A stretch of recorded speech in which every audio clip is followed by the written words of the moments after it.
We appear to be live now. My Kingsbird did not go well yesterday. It happened.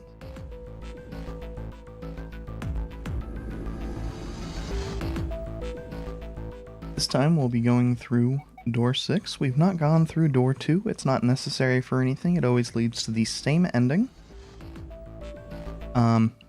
If we get finished with the safe ending this time around, I will try to show it off.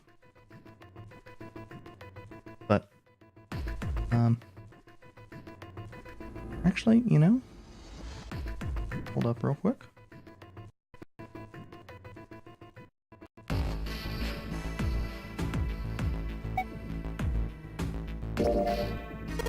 That way I can go through it fairly easily, just for demonstration purposes.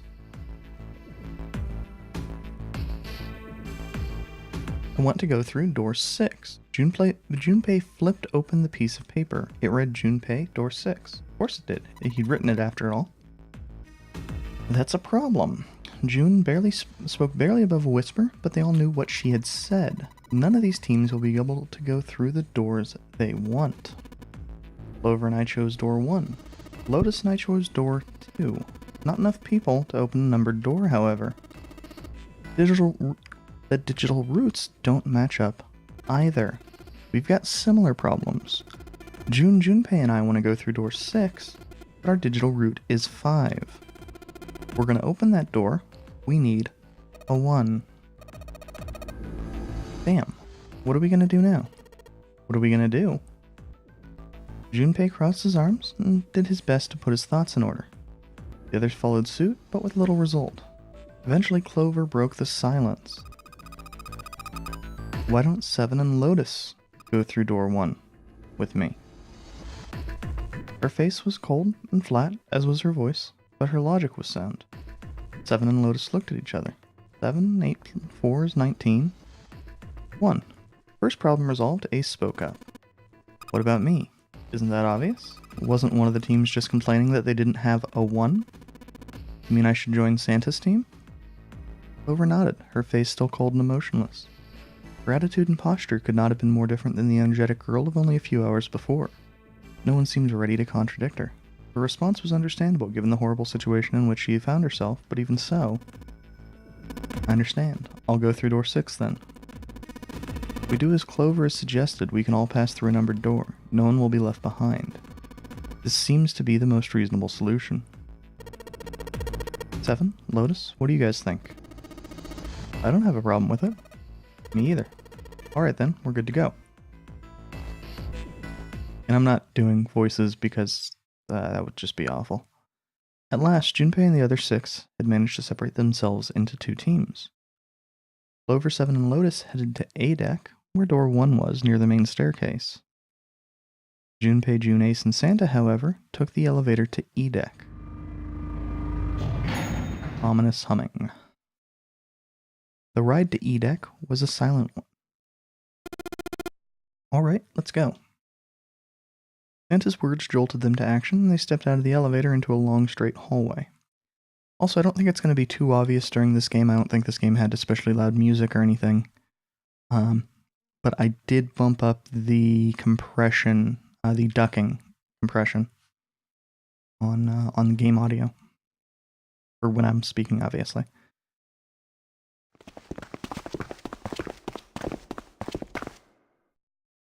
Before long, they arrived in front of door 6. One by one, they put their palms over the red. Interestingly, not in order. With a soft electronic noise, it authenticated each of them. And I'm still getting the double audio. Interesting. The weird part is I haven't even updated this. So while I wasn't getting it initially, I am getting it now. I don't get it.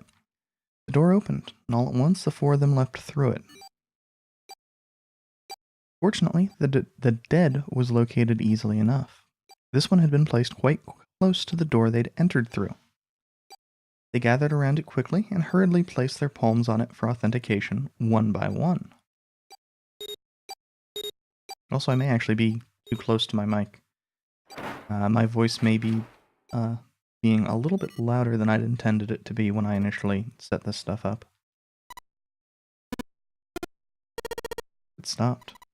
Yes, it stopped. The whole point. The countdown had ceased, but Junpei's heart was still pounding in his chest like a frantic, thunderous drum. It felt as though it might shake itself up and out of his throat. He'd been through the doors 3 times before, but repetition had not dulled the experience. He was not anxious to find it dulled, however. He hoped to be free of the ridiculous game long before that happened. Alright, let's go. With that attempt at good humor, Junpei took a deep breath and began to walk. He jogged down the stairs at the end of the hallway and found himself staring at a large door. It was a heavy thing, made of iron and more than a little threatening. He took hold of the bar that served as its doorknob and shoved it down.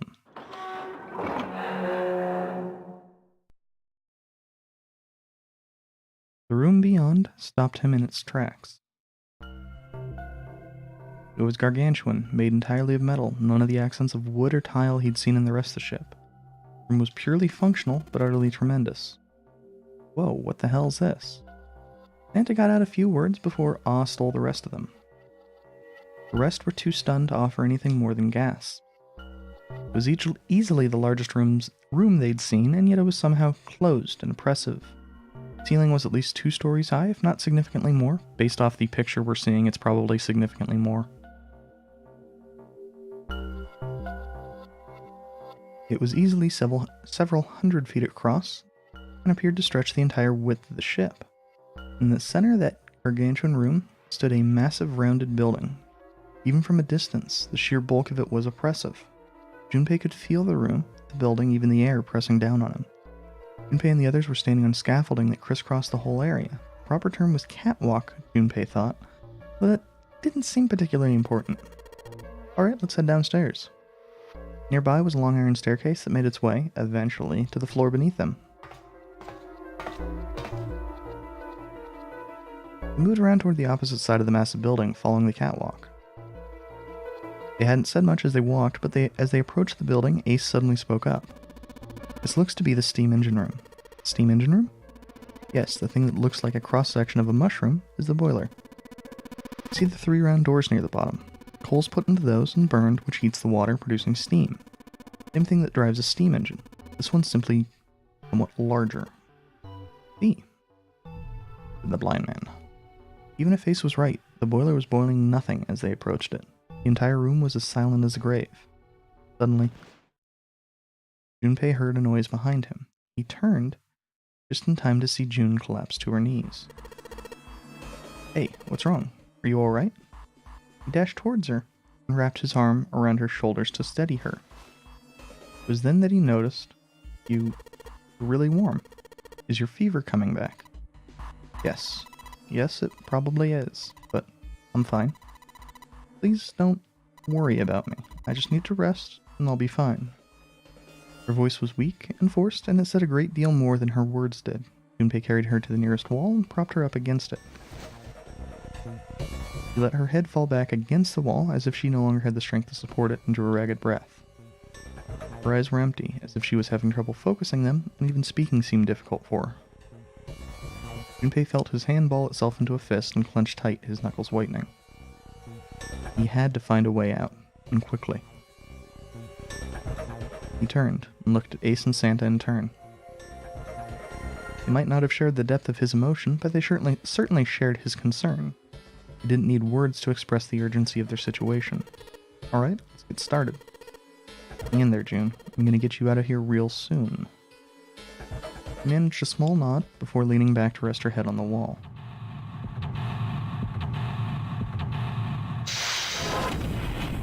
And I'd like to congratulate 999 for this being the first time one of these actually feels slightly urgent.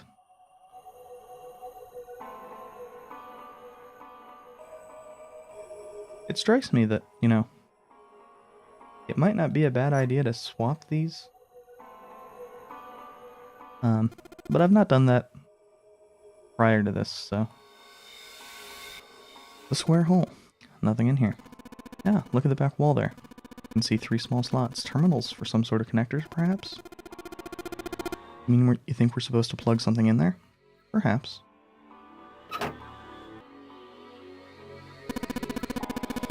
I'd say this is probably here to move coal from place to place. Probably comes from over there. And then the belt carries it down the tunnel, and now here. And... okay. So if the conveyor belt was moving, yes, the coal would almost certainly come out here.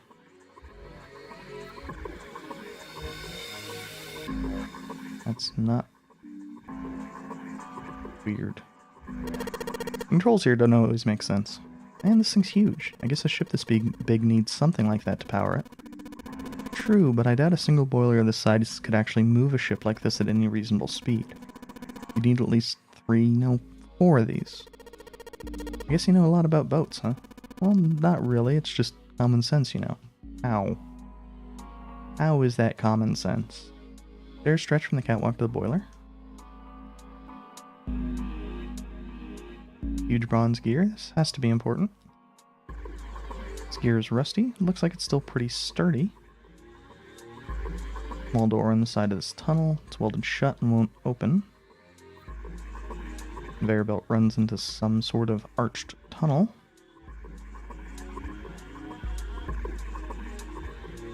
Massive furnace for the boiler, door built into it near the bottom where you can put coal in. Okay, and this is looking at it from the other angle. We can see these bronze gears, golden gear. Doesn't look like it was always golden like this. Well, then I imagine it was prepared especially for this game. Looks like there's a door over here in this tunnel. Belt over there must deliver the coal, which is then picked up and thrown into this door. Door appears to be welded shut, however. Oh, there are actually different materials. Huge bronze gear. So this is presumably silver? Yes, the silver gear. Think it's made of pure silver? No. Silver's way too soft to use for gear. Gotta be a steel or iron gear that's been coated in silver. Shouldn't have called it a silver gear then. And I got your hopes up. Were you thinking you'd haul this thing back? Nah, but I think 7 could probably carry it, don't you? I mean, really, the plating on this, assuming it's actually plating and not just gold leaf, would be the most valuable. But wait, which... okay, that's what we were looking at originally. There are wooden boxes here. There's nothing in them. Okay, so we can go up the stairs. Big iron door blocking our way. You think this is... yes, looks like the exit. Looks like this door slides up into the ceiling once we figure out whatever the hell goes into this spot. Must unlock the door to the left. A weird indentation on top of this thing. I think this means you have to insert something here? Yeah, I'd imagine so. So let's see if... oh man, Junpei, I can't believe I missed something so important. What's so important? Look at those stairs. Look at them carefully. That gap. That height. That angle. It's perfect. Perfect for what? Whatever. Just bring Clover here, right now.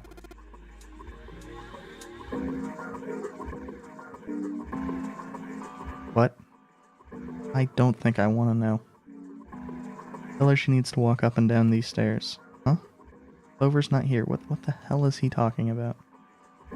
Like I said, I really don't think I want to know. There are a number of wooden boxes piled up at the bottom of the stairs. They're all empty.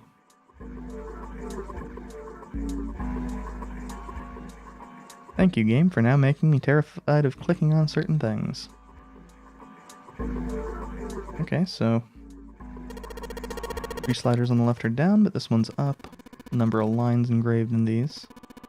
Suspect we're meant to do something rather specific with them. Junpei, why don't you move that slider down? No harm in trying, I suppose. Does nothing. Nothing happened. Maybe it needs to be prepared somehow. You're saying if we did something somewhere else, it'd respond somehow? Yeah, I suppose that's one way of putting it. Sliders down. Let's see if I can get this thing to go anywhere. Nope. No dice. Thing isn't going anywhere. So let's continue up. On the doors on the furnace, there's an A on it. There's a circular wheel in the center of the door. Alright, let's give that sucker a twist. It's noisy, but it opens, and it's totally pitch black in there. We should, go in here. Alright. Go. Just 3 dudes entering a small hole. Looks like, just like the door we went into. Where are we? Must be on the other side, yes? Which would put us directly above the conveyor belt. At any rate, we should keep moving. There's a great deal we've yet to see. Investigate, whatever. Same diff.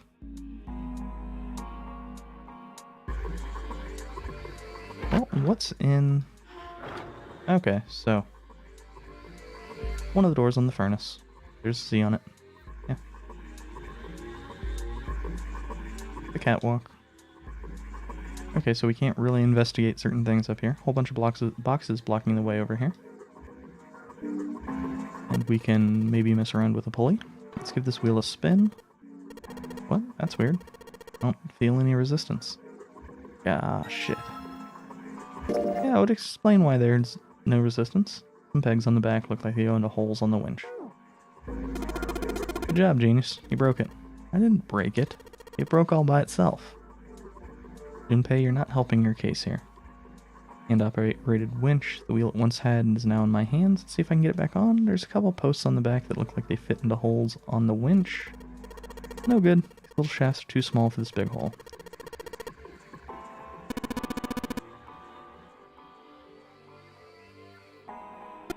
If that's the case, then that wheel wasn't originally part of this winch, which means it goes somewhere the fuck else.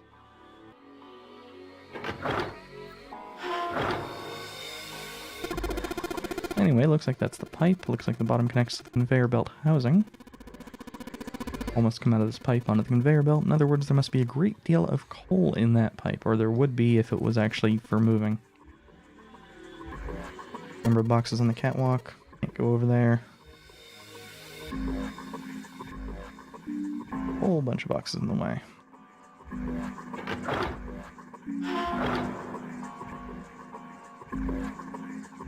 Okay, so that's the same thing as it was before.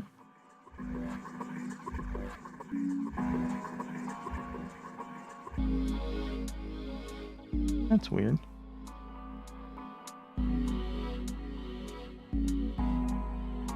Oh, this is a different winch. Oh, weird.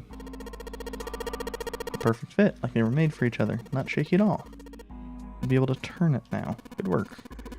You'll be able to haul up the wooden box. See, the wooden box is on the catwalk. Can you see it?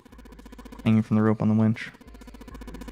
Some sort of device in the box. I'm not sure what it is. At any rate, you might as well turn the wheel now. I'm counting on you.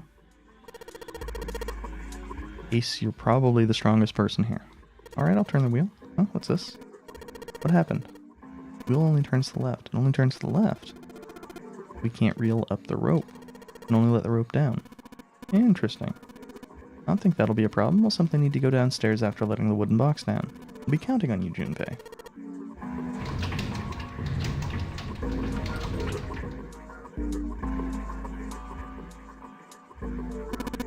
I believe the box has reached the floor. Yeah. Stuck his head over the side of the catwalk and looked down.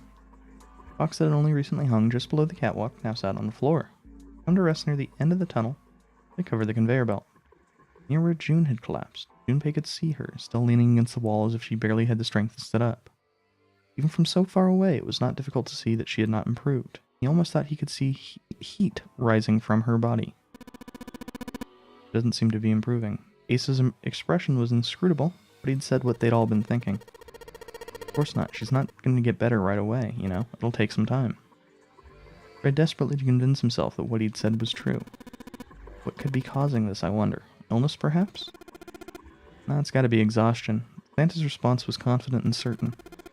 She gets dropped into some weird-ass ship, forced to play some messed-up game. Think about it. It's a lot weirder that we aren't freaking out just like her, you know? You're saying we're abnormal? Yeah. We're just running around this room, solving all these puzzles like it's just business as usual. How the hell could you call that normal? We're just guinea pigs. Anna snorted in disgust. Guinea pig? You mean like a lab rat? You mean we're being used for some sort of experiment? Is that what you're saying? don't know, but it does seem like a possibility, you know? Daddy turned and walked away from the winch. An experiment where the people, you know, can potentially die. Yeah, sounds good. You know, speaking of experiments, what dumbass experiment are we going to hear about this time? There was this experiment some scientists did with rats. First, they took a square C-shaped tank and filled it with enough water that the rats could drown. The tank has two exits, A and B. Exit A is pitch black, so dark that even a rat can't see anything. Exit B, however, is electrified, which means the rat can't leave through it. What would a rat do if it was put in this situation? Which exit would the rat choose? There was a moment of silence after Santa posed the question, and then Ace responded. B, of course. The rat has no way of knowing that exit B is electrified. Exactly. Rat goes to exit B. Of course, like I said, it's electrified, which means the rat can't get out that way. After a lot of trial and error, the rat finally finds exit A. Can't say that's very interesting or relevant. Simply the story of a laboratory experiment.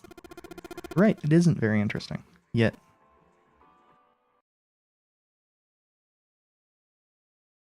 These scientists repeated the experiment over and over, using hundreds of different rats over several generations. This produced some surprising results. With each generation of rats, they took less time to find the correct exit. Eventually, a rat was put into the tank who instantly chose exit A without even attempting to go to exit B. But even that wasn't the most impressive thing. The same experiment was conducted in another laboratory far from the original one with the same results. Though, on second thought, the results weren't really the same.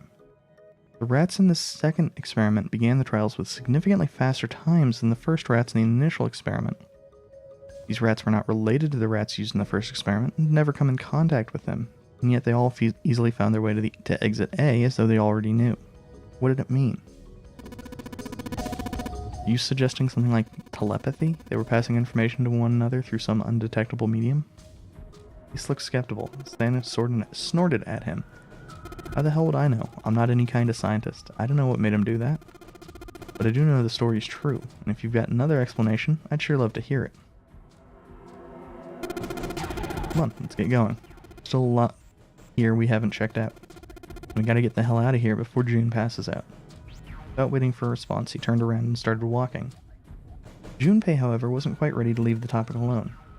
Why? Hey, wait, there's something I want to ask you. Santa stopped and turned around.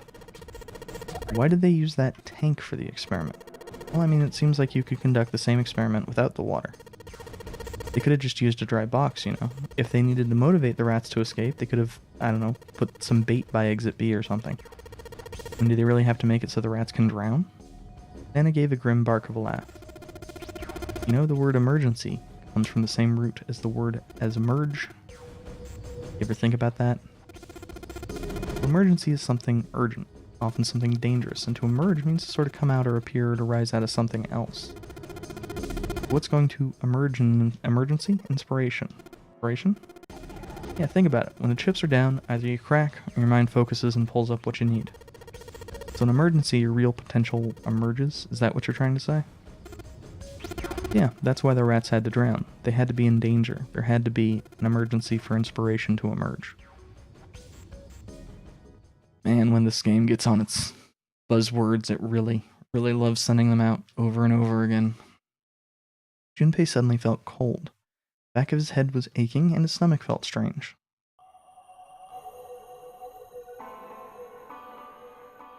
Also, it loves its tedious storytelling.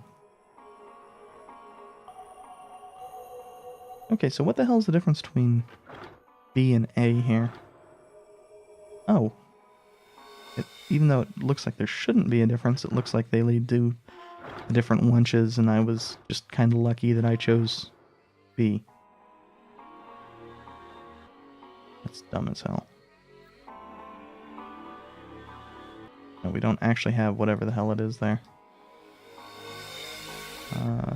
That's the box.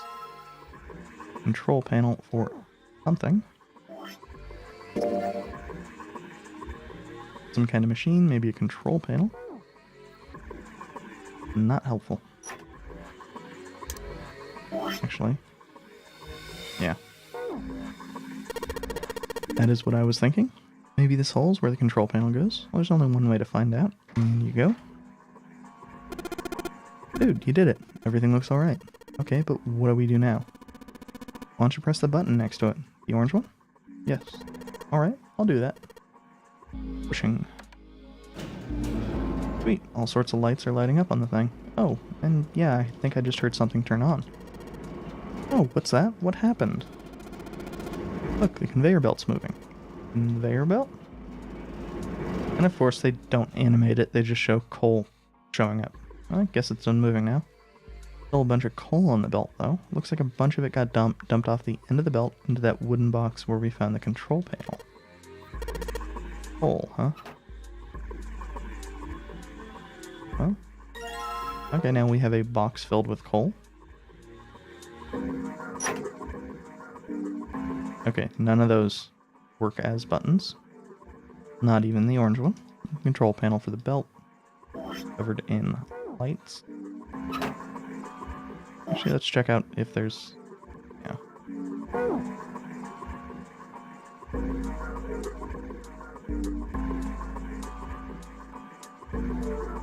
Okay.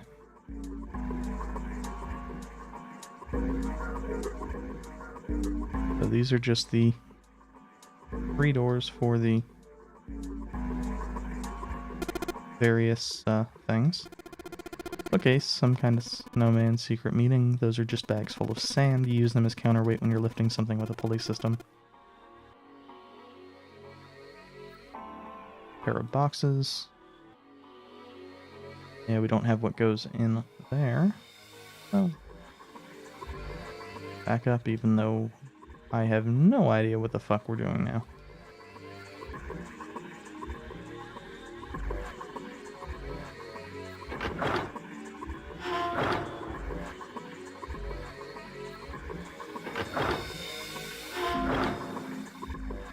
Like, I'm assuming, you know, there's just something we missed or something of the sort, but...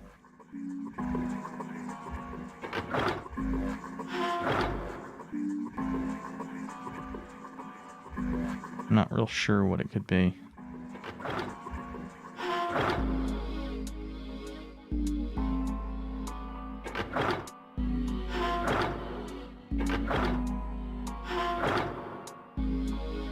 Doesn't help that I'm just not remembering this.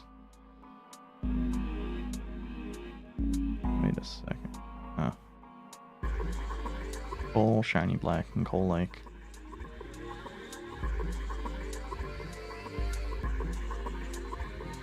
Okay.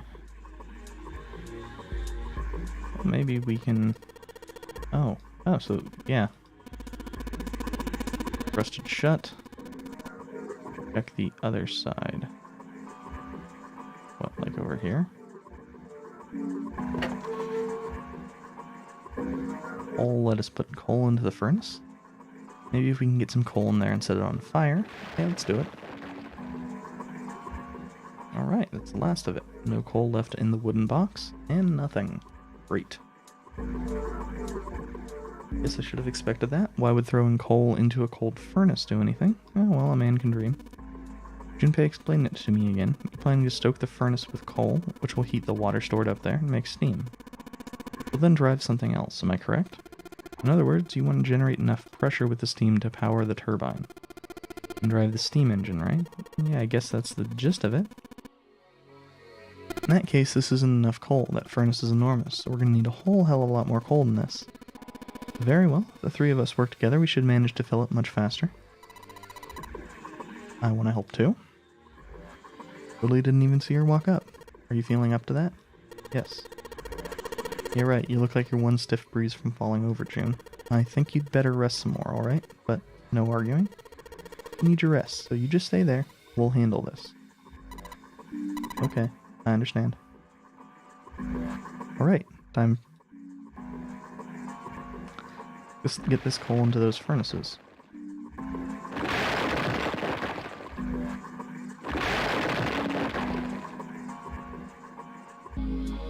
Man, this is a lot of work. Thankfully, it's all being done via text. Alright, I think this should be sufficient. Just gotta light it. Junpei, hand me your matches. What makes you think I have matches? I see. And how are we gonna light it?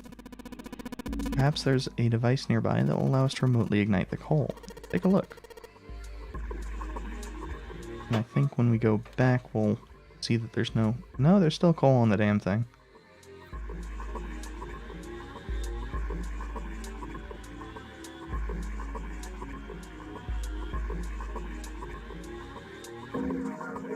So, where the hell do we go now? Oh.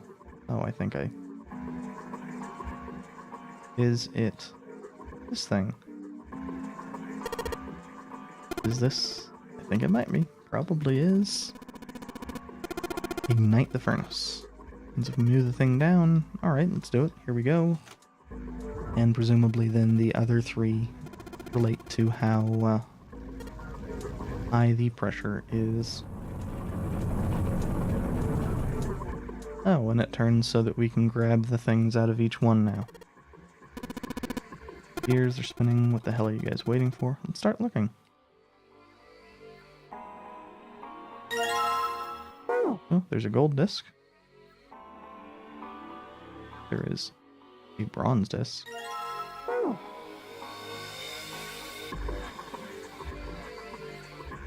And once I stop clicking on the wrong item, there is a silver disc. Where was it? We need to go here. Was it this one? Yes. Looks like this thing unlocks the door. Depression here looks like it's the outline of 3 circles laid on top of each other in a triangle. Maybe if we put those 3 discs we found in this thing, only one way to find out, stick them in. Oh, that's odd. Nothing's happening. Maybe you're putting them in the wrong places. Perhaps you have them facing the wrong directions. Perhaps you should rotate the discs to make some of the lines connect to one another.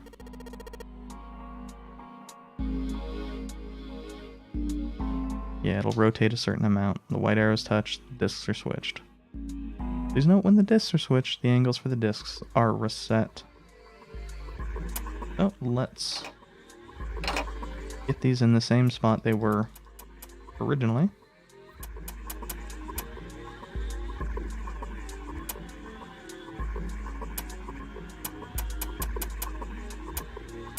Okay.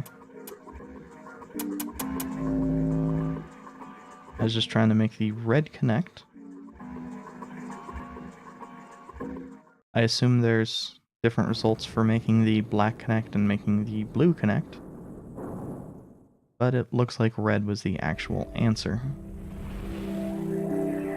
Also, I don't know if the other colors would connect in its current orientation. Yes, the door's open. Given the circumstances, Junpei's happiness was certainly understandable. Ace seemed to share his excitement. Alright, Junpei. Why don't you go get June now? Santa and I'll keep an eye on the door. Santa snorted. Why do we need to do that? Even if it shuts, we know how to solve the puzzle now. We could just open it again. Well, I suppose that's true. Shall all 3 of us go and collect June then? Nah, I'm cool. I'll let Junpei handle it. He still seemed irritated by something, however, and sat down on the stairs petulantly. So you're only interested in being contrarian? Ace sighed with the air of a long-suffering parent. Alright, I'll go get June. I'll be right back. He gave a quick nod to Ace and Santa, and dashed off down the stairs. Before long, he was back on the first floor, next to the conveyor belt in June. And for some reason, the A button does not work on some of these prompts. I need to actually click. As he drew closer, she stood up slowly. Are you okay? He did his best to sound calm and nonchalant. There's no hiding the concern in his voice. Yes, I'm fine now. I'm sorry I made you worry. June blushed. He wasn't sure if she was embarrassed or still feverish. Just to make sure, he reached out to put his hand against her forehead. Good. You're feeling a lot better. He was feeling far less warm than she had earlier, but still wasn't down to what seemed normal to him. Are you sure you're all right? He had to be sure. June gave him a look. Oh, you're such a warrior, Jumpy. Oops. I mean warrior. June giggled. He wasn't sure if she'd just made a joke now or not, but seeing her smile again made Junpei feel at ease. She was well enough to smile and laugh, then she really was feeling much better. He gave her a friendly poke on the forehead. Go. Go where? Right, I didn't tell you. We got the exit open, so... Great. Go. June clasped her hands and nodded urgently. And that puzzle took a lot longer than I was anticipating. They walked back towards the exit. Junpei noticed Santa sitting on the stairs. He was, however, holding something in his right hand, staring at it with a strange expression. Junpei and June slowed down and finally stopped in front of him. "What you looking at?" Santa answered without looking up, his voice quiet. "Photo. It's my sister." "Sister? Santa, you've got a sister?" Santa simply nodded. "Yeah." It was as cute as a button. June cocked her head, confused. "It was only about an inch tall then?" Santa glared at her. "Ah, sorry. I guess an inch is a little large for you, but probably more like a half-inch." Santa didn't smile or laugh. He simply turned back to his picture and spoke. "I was your Santa Claus." Sudden revelation took Junpei by surprise. He had no idea what Santa meant. He glanced at June, who shook her head. She didn't know either. She didn't have parents. They bought it in an accident when we were still kids. So I had to be like her dad, and that meant that I bought her Christmas presents every year. Christmas Eve, I'd leave the present next to her pillow. Next morning, she'd come running into my room with this big smile. Look, Santa left me a present. Santa got me that doll I really wanted. I'm so glad he got the letter I wrote." I was the one who told her to write those letters. I'd say, "Write down something you want and mail it to Santa." The address I gave her was somewhere in Northern Europe that doesn't exist. Anyway, she'd write the letter, and stamp it, and send it out. Then a few days later, it'd show up back in our mailbox, marked address unknown. I'd open the letters before she figured they'd been sent back. Once I had the letter, I'd go around to a couple stores with some money I'd saved up over the year and buy her the stuff she'd asked for. It took a lot of saving, but I managed to get by her presents every year. Junpei was silent. He could think of nothing to say. June looked down, uncomfortable. The wall next to him suddenly groaned. Either he hadn't heard the sound or didn't care. Santa kept talking. But one year, her letter was different. It didn't write a list of toys she wanted or anything like that. Instead, it said, "I don't want any presents this year. Instead, I want you to make my wish come true. My wish is that we'll be happy like this for a really, really long time." But I couldn't make that wish come true. Some Santa I am. Santa looked sad. Junpei had never seen him look sad before. He wasn't sure he liked it. Junpei decided it was probably best not to ask Santa any more questions. But what happened? June glanced up at Santa quickly as she spoke. He answered, but only with an effort. "She died. She was killed 9 years ago."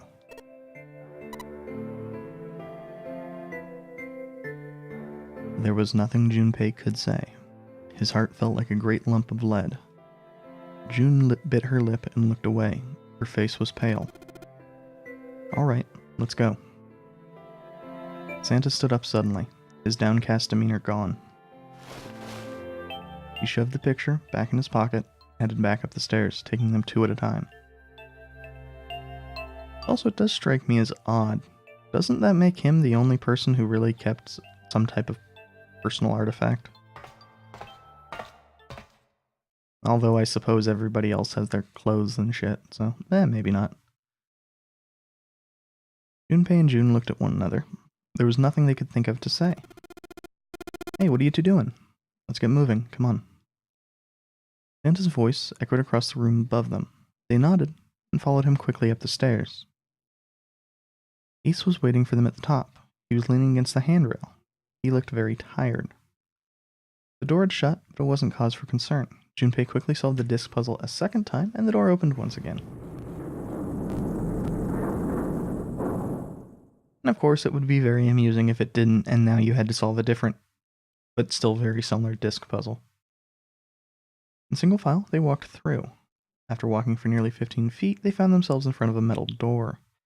It opened easily enough, and they passed through it as well.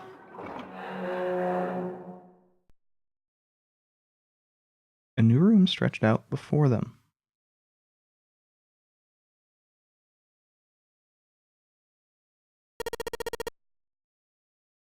Is this a warehouse?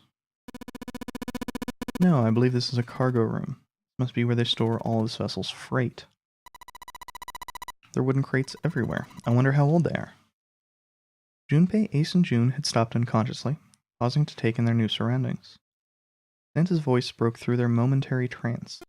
Well, we probably ought to start with finding the exit, right? Let's get going.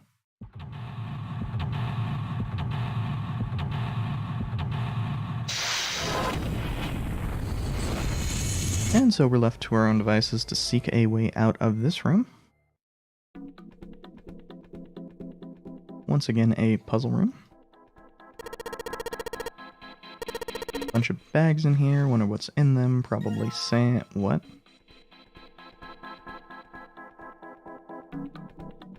I apparently did not remember this. What's that? It's a card. It has a headshot on it. A headshot? Yeah. I'm not really sure what purpose this could possibly serve.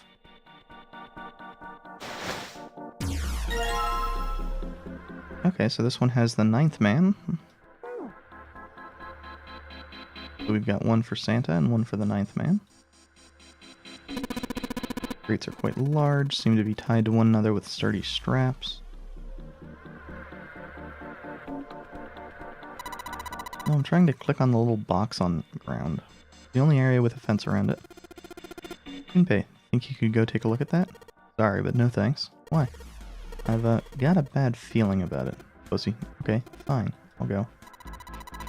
Please be careful, Santa. Yeah, but just in case. Wait, what's he going to do with that screw? I don't see what throwing a screw at a fence is. Holy shit. This... oh man. Electricity running through that fence. Looks like it. Then we can't get to the other side. We could jump off those crates, but we wouldn't be able to get back.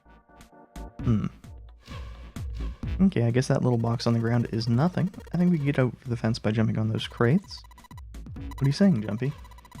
There's a huge electrical current flowing through that fence. If you do that, you won't be able to get back. If I can move some of those crates over there... Are you even sure you can move them? What if they weigh too much? Then what are you gonna do? Oh yeah, hadn't thought of that. Oh, we need to figure out... Okay, here are some more bags. This one has... I'm drawing a blank on what his thing is. Snake. And Clover. And they're getting positioned in the bunch oddly. I don't know what's in these barrels. Judging by their weight, perhaps a liquid of some sort. Okay, so this one is Ace's. Ace's card looked like some sort of European lord. Oh, my headshot. You want to see it? It's actually a pretty good picture. No, I don't need to see it. In fact, we really ought to get back to our search. Like...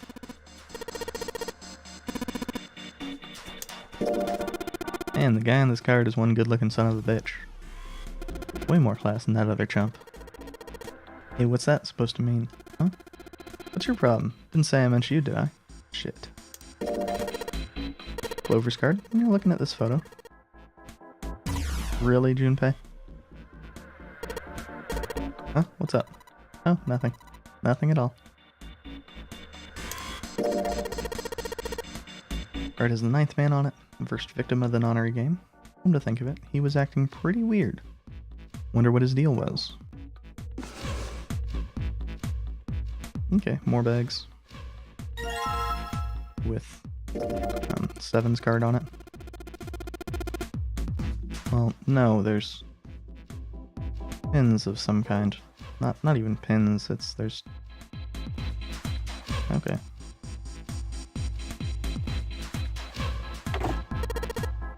Locked, we need the key. All the boxes on numbers have numbers on them. He's bent down and picked up something and been sitting next to the box. Junpei, take a look at this. Cards. Okay, so Lotus. Number boxes and cards with pictures of all of us. I mean, we need to collect the cards we don't have. Okay, I guess that's... Searched all the boxes, nothing in them. Okay, so 2 more cards. One for our protagonist, one for June. We have 9 cards now. We should be able to do this. Finally collected all 9 picture cards. All that remained was to insert the cards into the slots on the front of each box. Junpei stared at the cards in his hand. Ace peered over his shoulder at them. You know which card goes in which box, yes? Junpei gave him a look. Yeah, of course I do. It's really obvious. Just match our numbers to the numbers on the boxes. So for instance, the card with a picture of Ace goes in box 1. Snake goes into box 2, so on and so forth. I see. Junpei thought he might have imagined it, but he could have sworn Ace stiffened. Just then, Junpei heard a noise. He spun around just in time to see June collapse in front of the fence.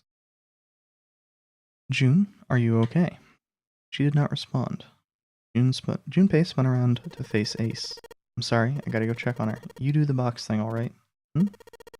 Just put the cards in the boxes. I'm counting on you. He shoved the cards into Ace's hands and ran off toward June. Where the hell's... Santa? Are you alright? What happened? Junpei called out to her as he ran. As he arrived, June was climbing to her feet with Santa's help. I'm sorry. I'm fine. I just tripped. Don't give me that. Now's not the time. True. I tripped over a box. Junpei put his palm on her forehead. Her temperature was much the same as it had been the last time he checked. It wasn't hot like she'd been before, but she was still warm. Her fever wasn't completely gone. I saw her fall. I think she really did just trip on something, you know. Junpei would have been more willing to agree if June hadn't needed quite so much help standing up. Still, to fall down like that, I think she's probably still a little messed up. June was doing her best to busy herself brushing dust off of her dress. Smile looked a little embarrassed and her face was a little flushed. She did look a great deal better than she had. Still... Alright, well, let's get out of here as fast as we can so we can get you to a hospital. Oh, I don't think it's anything that serious. I just need a little medicine, some sleep, and I'll be fine. Medicine. Medicine, huh? Well, if we could get in touch with anyone outside, I'll bet Ace could swing that for you. Easy. Ace? Why? Huh? Don't you know? He's the president of a pharmaceutical company. Cradle Pharmaceuticals, the name, I think. Their flagship product is an anesthetic drug called Soparil. Soparil. Junpei couldn't shake the feeling that he'd heard about Soparil before. It's the damn thing he used to knock himself out. And it continued. Soparil. Soparil is an anesthetic that is gaseous at room temperature, similar to nitrous oxide. It takes only a few seconds to spread, and even a small amount is very effective. For these reasons, it found widespread acceptance with police and military forces in numerous countries, and is probably a war crime to use. Which, you know, wouldn't stop either of those, typically. It was an effective crowd suppressant, room clear, and is practical, ethical, and humane. Developed 6 years prior, made from the extracts of several different roots, it became popular almost as soon as it was made public. Many governments placing large orders, demand for Soparil skyrocketed, and as it did, so did the stock of Cradle Pharmaceuticals. Why do you know all this? Santa's information was interesting, but Junpei couldn't help but feel a little suspicious. Santa's reply was blunt and simple. I heard it from the old man himself. From Ace? When? By the number 4 door, at the central stairway, when we were searching the second class room. Remember how Snake 7 and you went to door 5? I asked him what he did for a living. He said he ran his own company. After that we just started talking, and I guess it just came up, you know. Are you worried about something? No, nothing. As he spoke, Junpei looked over towards Ace. He seemed to be having difficulty with the 9 boxes. What the hell is he doing? He turned back to June and Santa. June, don't push yourself, alright? Yes, Santa, could you take care of her? Sure. He gave them both a short nod and then turned and headed towards Ace. What are you doing? Ace's back was to him as Junpei approached. The older man turned around to look at him. His face was pale and covered in sweat. What happened? Nothing. My vision has gotten rather blurry, and I think perhaps because of fatigue. I can't see very well at the moment. But can't you see well? These pictures. He's held the cards out to Junpei, splayed out in the shape of a fan. I don't care to admit it, but I may be developing presbyopia. Growing old is a difficult thing. He made the best attempt he could at a self-deprecating smile, but his face was flushed and his lips were pale and drawn. At any rate, I'll leave the rest to you. I'm feeling awfully tired. If you don't mind, I'd like to rest for a bit. He shoved the cards into Junpei's hands and walked away quickly. Junpei looked at him quizzically. How could simply looking at cards have tired him out? Well, I mean, there's been how many hours before this? Junpei looked down at the cards in his hands. All of the pictures were quite clear, and each person easily recognizable. Was Ace's vision truly so bad? Well, I mean, I know a lot of people who are farsighted, I think it's farsighted. I can't fucking remember the damn terms. They can't see shit up close. Even if it's just, like they're holding it in their hands. And Ace doesn't have glasses, so... But if it wasn't, what had made him so uncomfortable? That was when Junpei remembered what he'd heard from Lotus much earlier. Prosopagnosia. Mine can't distinguish between human faces. In other words, my face would look the same as Clover's or yours. They can't remember faces, which is how most people remember each other. It means people with prosopagnosia have trouble recognizing even people they're close to. So without voice or without seeing that much of the clothing, couldn't differentiate. Although there's, also the whole, everybody has pretty distinct shades of skin here. Maybe he's got prosopagnosia. Junpei took another look at Ace. He sat at the base of the stairs, looking quite depressed. It was reasonable, of course, that he'd feel that way. He really did have prosopagnosia. There was no doubt that it was a depressing and painful experience. Still, Junpei didn't feel like patting him on the shoulder and telling him everything would be alright would help that much. Still, Junpei felt perhaps it was best he kept Ace's condition to himself, at least for the time being. Oh well. Doing his best to clear his mind for the task at hand, he turned back towards the boxes. Time to solve the puzzle of the 9 boxes.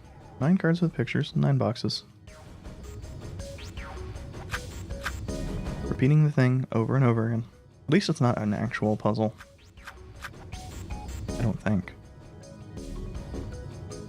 Ace's card went into box number 1, Snake into 2, Santa into 3, Clover 4, Junpei 5, June 6, 7, 7, Lotus 8, and finally the 9th man's card went into box number 9. As soon as he had inserted all of the cards, all 9 box lids popped open at once. He peered inside.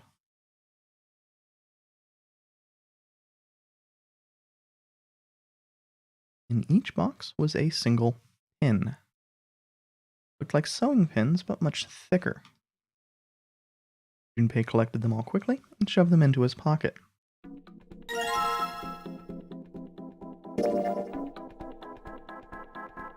Not really. Okay. Sewing pins, 9 of them in total, numbers ranging from 1 to 9. But where do we use them? Maybe up the stairs? Stairs, go up 3 stories. What are you waiting for, Junpei? Whatever, I'm going. What's that door? Only door here, except for the one we came in through. The exit. Of course, it's locked. It's just a keyhole under the doorknob. Gotta find the key that fits it.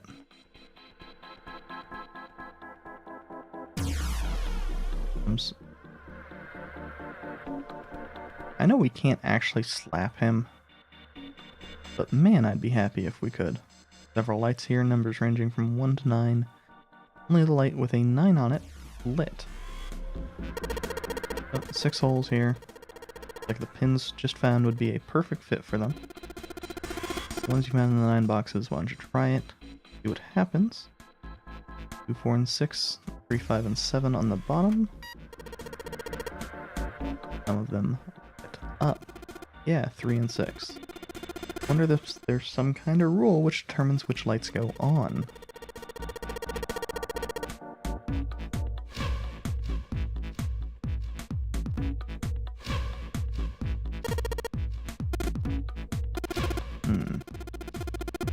Control root? 12 is 3, light 3 turns on, 15. Okay, so it's just the digital route.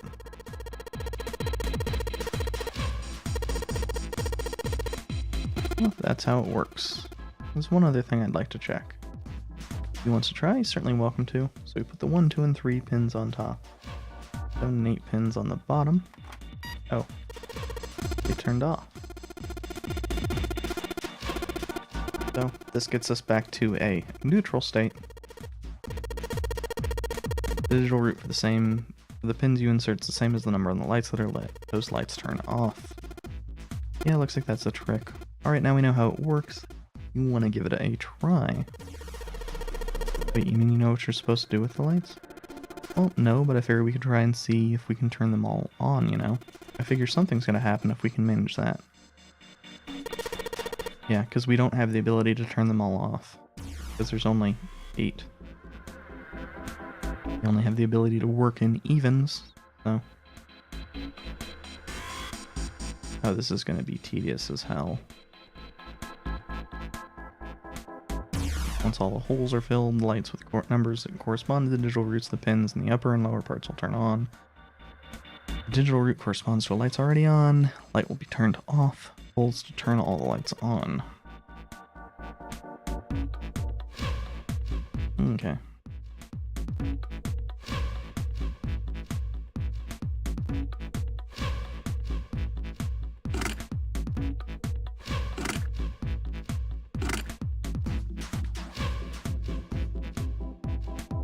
I'm just gonna do what they already mentioned. Oops, I wasn't thinking. Both of those have the same root. Both of those were 3. Both didn't do anything.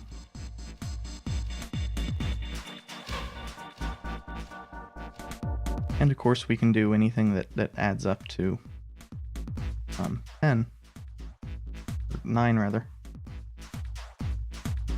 And then add it to whatever to get the same number.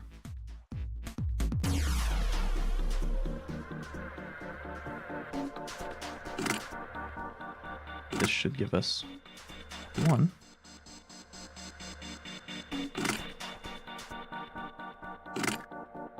And this should give us 8.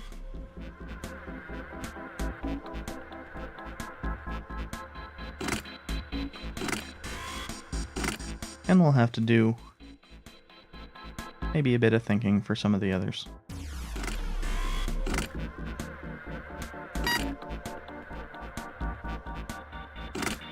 But not really.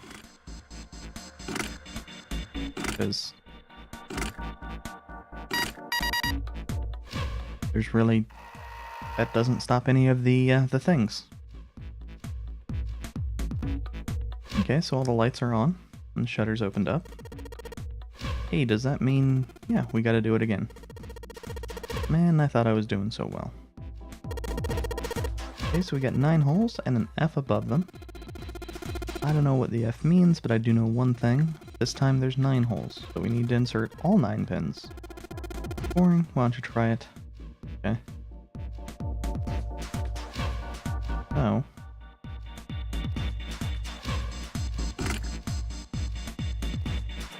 But I think that's not actually right. I think what we need to do is have a middle number in there.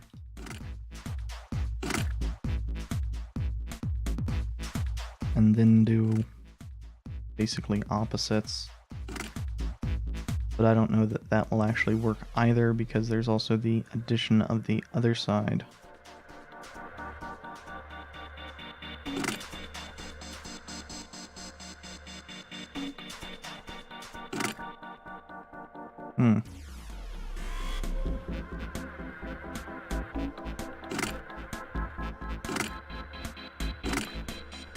Yeah, I'm pretty sure this is wrong, so.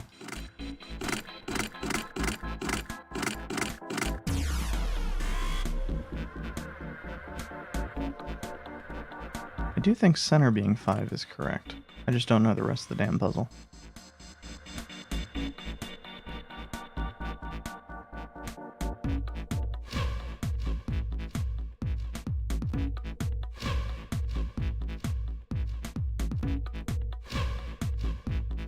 So...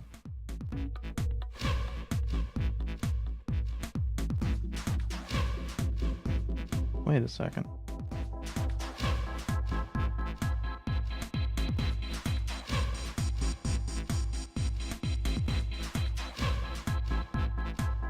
Oh, yeah, I wasn't thinking. But yeah, each thing needs to add up to 15. I don't think it makes a difference if something's in the middle or if something's on the corner. Because in the middle, it's, you know, you're dealing with, well, no, putting it in the middle minimizes its relative influence, so we probably want the 9 and 8 there. Because then it just needs to add up twice. We probably want the extremes on the sides, so we don't have to deal with them quite as much.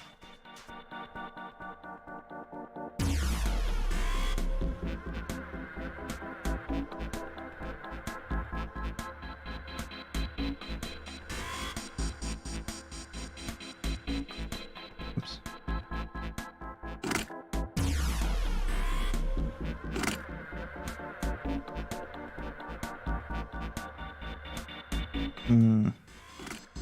But that doesn't work.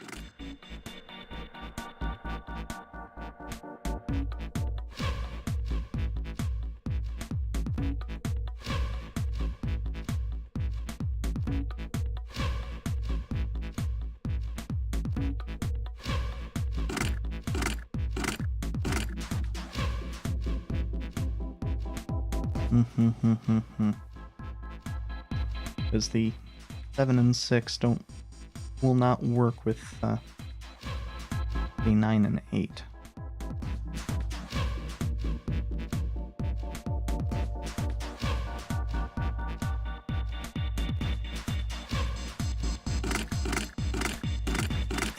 And I'm feeling too fucking dumb to actually do this puzzle real quick.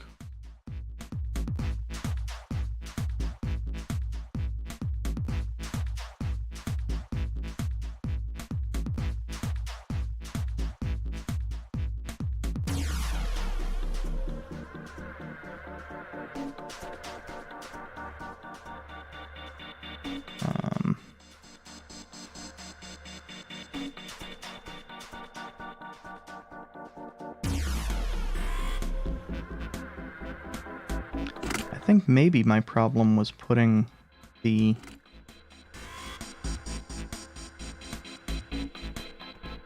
Wait, do I want...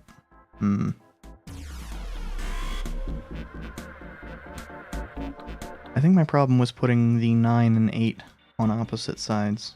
Or, yeah. I think they might go on opposite sides, but not the way I was trying to do it.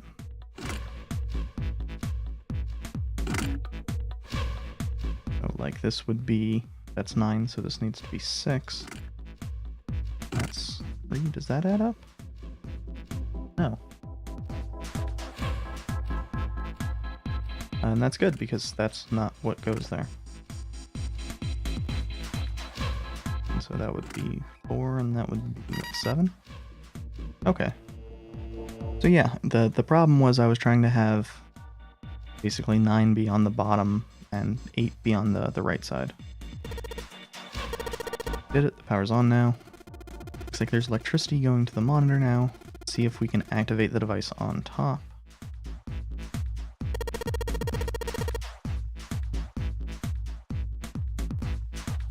Green button, red button, lever. What would they do? I think this might help. What the hell's this? Where did you find it? What is that? Where did you find it? Found it when you were messing around with the pinholes. Looks like instructions for this thing. According to what it says here, things a remote control for that. That? Yeah, that. Ah. Pushmaster 5000. Are you serious? Well, whatever. So what are we supposed to do with the Pushmaster 5000? See that coffin over on top of the crates? Yeah. Don't you want to know what the deal is with it? I do. You want to check it out? Yeah. Alright, so how do you think we're going to get there? Well, there are some crates on the right side of the fence that someone piled up like stairs. Maybe if we make a path to the coffin from there, how would we do that? Line up crates, I guess.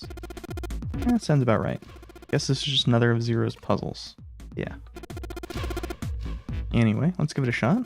Oh, it looks like the Pushmaster 5000 runs off a battery. To keep it from using up its energy too fast, the program so it'll only start moving once its path has been completely programmed in. Alright, I'll keep that in mind. I'm good with English, I swear. Monitor shows a top-down view of the area we can move the machine. Once I want to send my orders to the Pushmaster 5000, I just pull the lever. The reset button allows us to start over again. Once I activate the program, just pull the lever. Alright, let's give this a try. Sure thing, just keep in mind that there is a limit on the battery. Alright. The battery dies after 50 moves. At least that's what it says in the manual. 50 moves, huh? So keep in mind the Pushmaster 5000 can't move the heavy metal crates. Okay, got it. Instructions for operation. Square adjacent to the Pushmaster 5000 is touched. Pushmaster 5000 will move to that square. If there's a crate in the way, the Pushmaster 5000 will push up to a single crate. Move the crates appropriately and efficiently and fill the yellow area.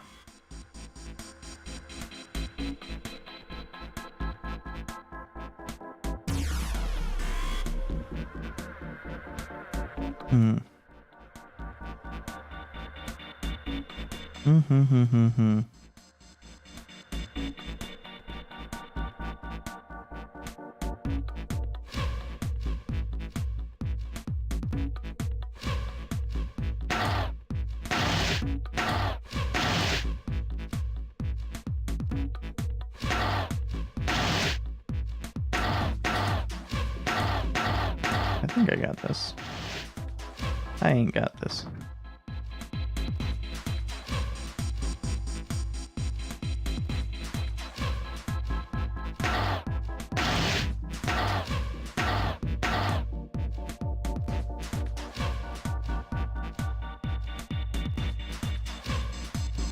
Yeah, I think that has to be the case.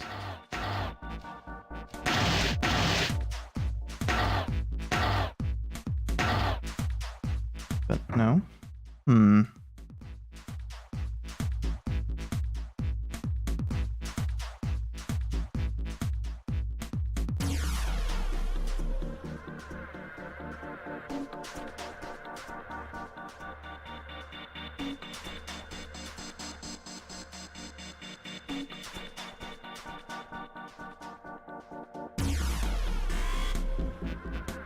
Oh, I think maybe I got it. And then if we move this over.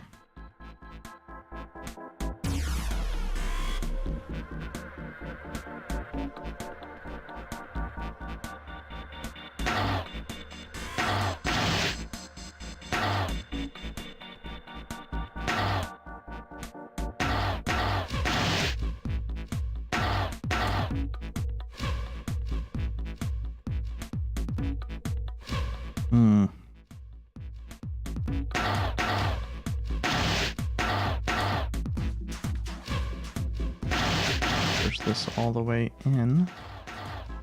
Yeah, I think this feels like plenty of turns.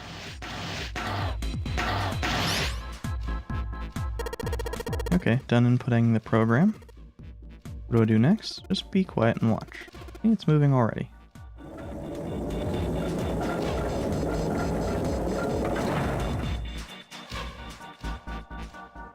So the Pushmaster 5000 did what it was told, lined up the crates, now we can reach the coffin. Just need to climb the crates by the fence. Which is, of course, a million things over.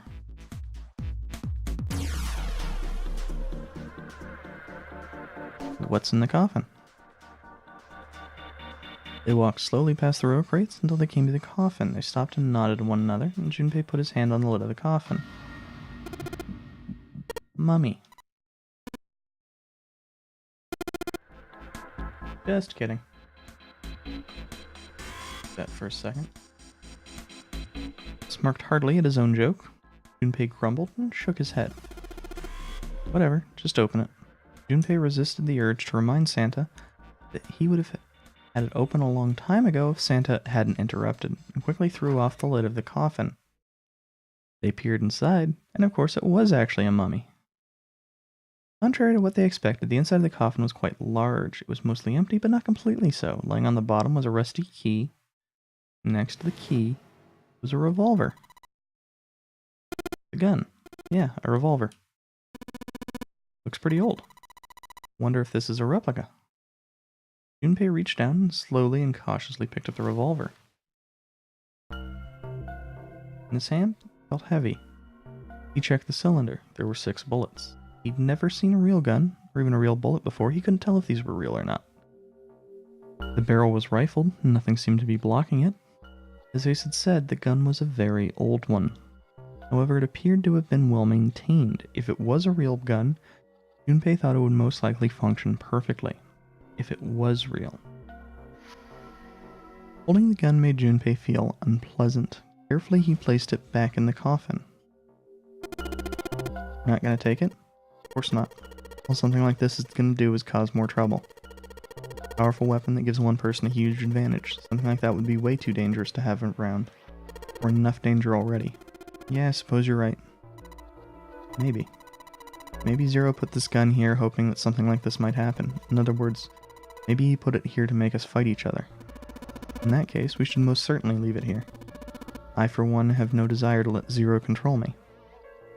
The others nodded. They had no desire to be under Zero's control, either. Okay, we got that figured out, but you aren't going to leave that key in there, are you? Yeah, of course I'm not. Junpei picked up the rusty key and slid the top of the coffin back in place, the gun back where they had found it. Oh, now we have the rusty key.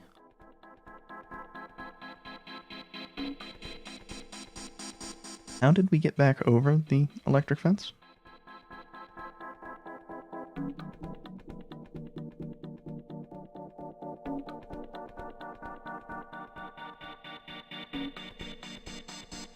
Just put this key in here, and yep, sounds like it did it. Yay, looks like it's open, Jumpy. I see. You should open this door. What are you waiting for? Let's go.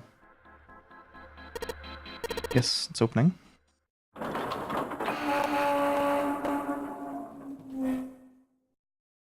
And I think that I'm incorrect, and I'm not going to have enough time to show off the other route. The hallway that left the cargo room headed straight towards the stern. Junpei and the other 3 proceeded down it silently. Some distance along it, a large room opened up on the left-hand side. It looked familiar. An iron grate covered each of the elevators. Junpei and his companions drew to a stop and began to discuss what their next move should be. We've seen this elevator before. We got off on the one on the left just a little while ago. Then we went through the number 6 door, and that took us to the engine room. And after that, we passed through the cargo room. And now we're back here. In other words, we made a loop. We're back where we started. Junpei approached the elevator. Gently, he pushed the triangular button on the wall next to it. A moment passed. And the elevator opened. The elevator door opened.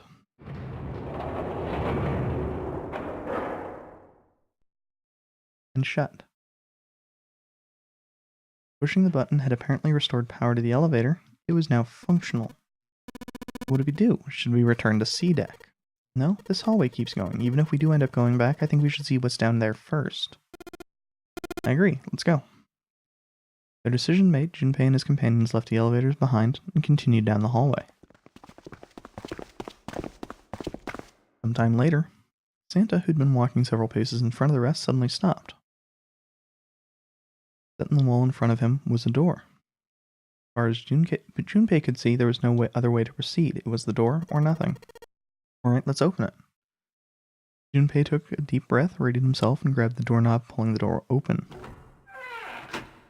God damn it, game. You could be at least consistent about pull-push. He paused for a moment and stepped through into the room, and there he saw the number that had hung over their heads since they'd woken up. 9. Like the numbers on every door, this one too was a rough shape made of red paint. The door was set into the back wall of the room. Junpei leapt toward it with a sudden burst of hopeful energy. It was a large double door, heavy and full of solemn importance. He grabbed hold of the door handle and shook. Nothing, but he hadn't expected it to open. The red sat on the wall next to the door. Green read vacant.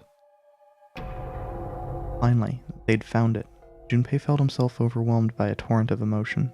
At last, they'd found the exit. A cold gripped his heart, and he knew all too well why. As he stood, frozen, unsure of what to think or feel, Jumpy, look, behind you. He spun around and couldn't believe what he saw. It was a door with the number 9 written across it. Was there a second door? Why? Junpei's voice was barely audible, even to himself. He stumbled toward the second door, as if somehow compelled. It was a small single door. It sat in the starboard corner of the room, on the same wall as the door they'd entered from, but in the opposite corner. 9. There was no mistaking it. A red sat on the wall next to the door as well. Junpei shook the door handle pointlessly and muttered to himself, Why the hell are there 2 doors? It was Santa who answered. There were always 2 doors.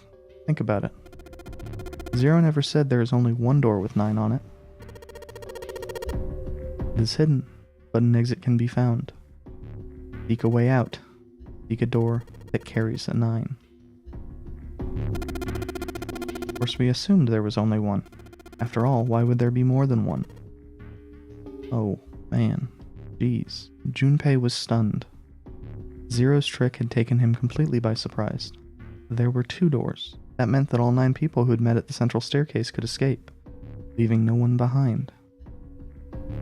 Now the reason for the bracelet numbers being 1, 2, 3, 4, 5, 6, 7, 8, 9 was clear. Divided in 2, the digital root for both teams would be 9. For instance, 1, 2, 7, 8, and 3, 4, 5, 6, 9, the digital root for both teams would be 9. Or a whole bunch of other cases. There were many other workable combinations, but they all ended up the same way, with the digital root of 9. What did that mean? The answer was quite simple. From the very beginning, the Nonary game was designed to save all 9 people. Well, not really save. Without the Nonary game, there is no danger to them inherently. Zero hadn't been lying. Zero had never said there's only 1 door, but anyone who'd found themselves in the game would have assumed that was the case. Fights would have broken out. One team would likely betray or deceive the other. Someone might be hurt, someone might get killed. But eventually they would reach the room Junpei now found himself in and realize the pointlessness of whatever violence they'd visited upon each other. There were 2 doors. No need to kill each other. They'd understand and be appalled, overwhelmed with guilt at what they'd done. Perhaps that was the purpose of the game. That was how the Nonary game was meant to be played. Fortunately, they hadn't started to fight one another, at least not yet. But if one misstep was made or the wrong mistakes happened, the stakes would rise and the noose would tighten. The thought of it sent a chill down his spine. So what are we going to do, Junpei? A voice broke through Junpei's frantic thoughts. Santa's voice. It brought Junpei back to his senses. No use worrying about the future. He needed to figure out what they were going to do next. There were 4 people in the room. Ace, Santa, Junpei, and June. The bracelet numbers were 1, 3, 5, and 6. The digital root would also be 6. In other words, the 4 of them couldn't open a door with the number 9. What if there were only 3? Could door 9 be opened with 3 of them? Yeah, 1, 3, and 5. Only one combination of 3 people that would give a digital root of 9. That would mean June. No, we gotta go back. It wasn't a possibility he was willing to consider. Santa and Ace agreed. Yep, I agree. We can't leave June behind. Junpei let out a breath he hadn't realized he'd been holding. Are you sure? I don't mind staying. Junpei's body betrayed her true feelings. Her eyes were wet with the beginning of tears, and her legs shook. Okay, there's no way we'd leave you behind. and had said what Junpei had known the moment he realized which 3 people could go through the door.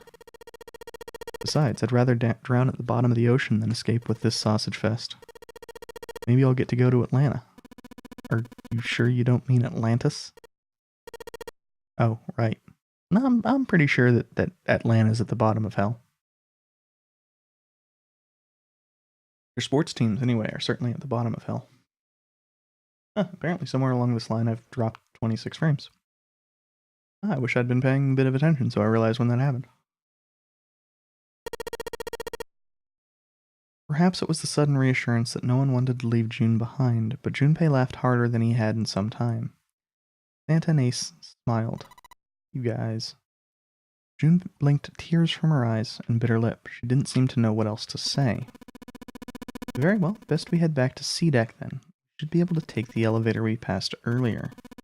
Perhaps Clover, 7, and Lotus will have returned from door 1. Even as Ace spoke, they knew finding the others wouldn't improve the situation. There was no way they could split into teams that could both go through the doors. Ace knew it. They all knew it. There was nothing else they could do. They would find the other 3 and search for another solution. Alright, let's go. Ace looked at all 3 of them, then turned and headed through the door. Santa and June followed. Junpei started toward the door and stopped. He'd been too busy with other concerns to notice the room itself. It didn't seem terribly important now, but what exactly was it? Junpei looked around the room for the first time, noticing the things that weren't doors with 9 on them. A red carpet ran between 2 columns of wooden benches that ran the length of the room. The carpet began at a large set of double doors and ran towards the bow. Junpei wasn't sure. Was it an altar? Perhaps? There was a small rectangular alcove at the end of the carpet, and inside the alcove was a raised platform. Resting on top of the platform was a coffin. Coffin? What on earth was a coffin doing in a place like that? Before Junpei had time to answer that question... Hey, Junpei, the hell are you doing? Let's move. And his voice echoed in from the hall outside. Right, okay. I'll be right there. Junpei turned on his heel and left the quiet, somber room.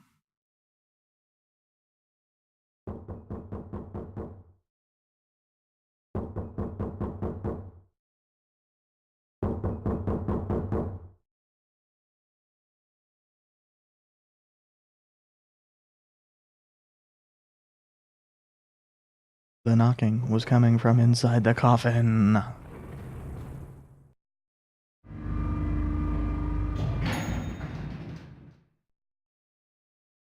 They took the elevator up to C deck. Once there, they headed back toward the main hall and the central staircase. It didn't take them long. Junpei found 7 and Lotus waiting for them. They didn't look happy. Unsurprisingly.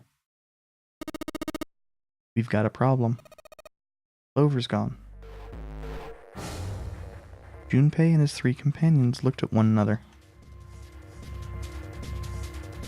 He turned back to 7 and Lotus.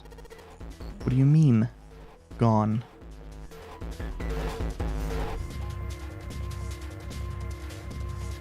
I'm just fixing something real quick. Santa, Ace, and June had their own questions to ask. When? Why? You 2 went into door 1 with Clover, didn't you? 7 and Lotus responded as best they could, and don't forget.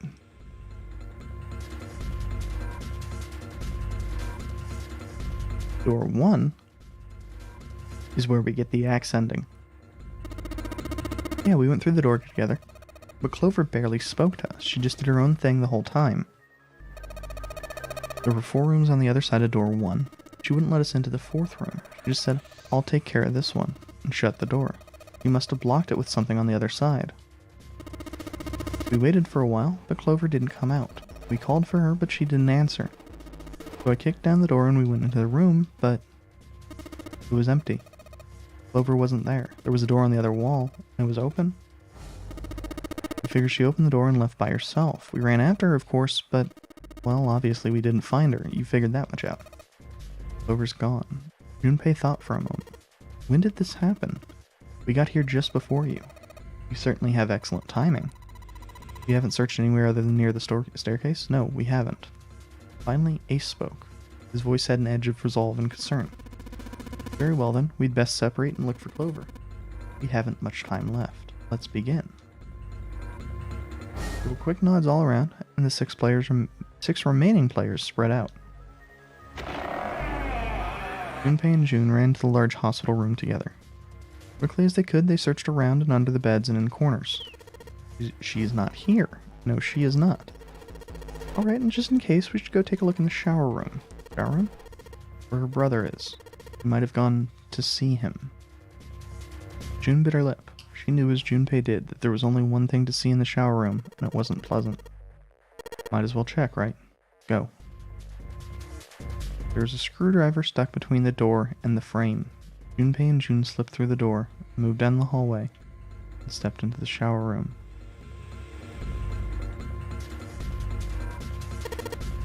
No luck.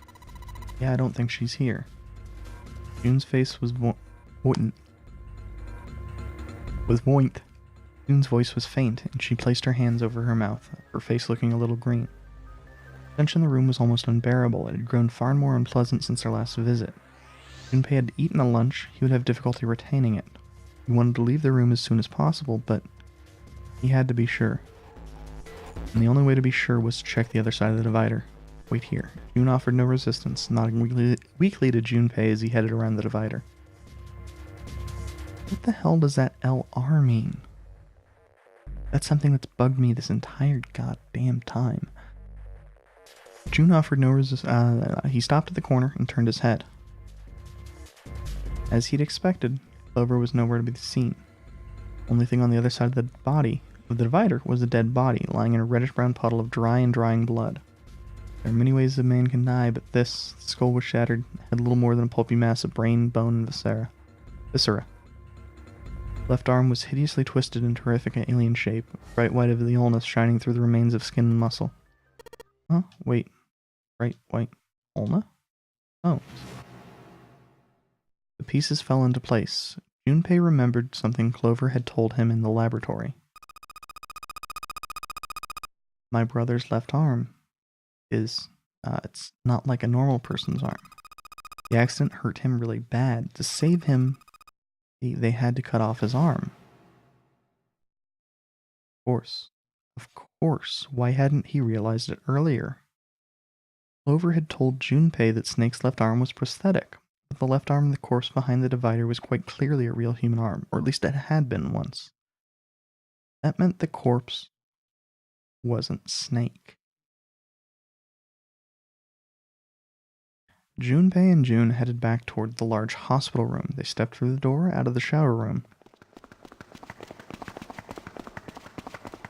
Down the hallway they went, searching for Clover in every corner. They'd reached the stairs when Seven appeared, breathless and yelling. Junpei, June, where were you guys? He looked pale and his face was drawn. Something terrible had happened. Junpei's breath caught in his throat. Did something happen? Seven drew a shaking hand across his face and gulped down a breath of air. Clover's dead. I found her in the first-class bathroom.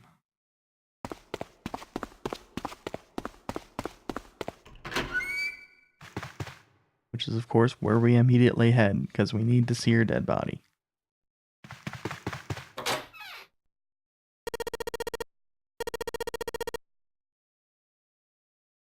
All sound ceased for Junpei. The world was an empty, muffled expanse. Then he began to hear his own breathing. Wait a second. June's mouth moved, but he heard nothing. She tried once more, and her energy was gone. She collapsed against the wall. It would have helped her, but he hadn't, and now she was dead. So he stood there, frozen in place. Clover. Why? Why had this happened? He forced his body to move. Each step felt like another nail pounded into his heart. Finally, he was in front of her. He knelt, placed 3 fingers against Clover's neck. No pulse, obviously. No breath. Again, obviously. She was still warm, and her eyes were closed peacefully. It would have been easy to think she was asleep. Easy, that is, were it not for the slowly expanding puddle of blood beneath her. Traced its source to her back, a gash just beneath her shoulder blade. Was the weapon a knife, perhaps? If it was a knife, the killer had taken it when they left. When he closed his eyes, he saw Clover's smile. Wait a second, did I fuck up? I wouldn't be surprised, mind, given that I fucked up before.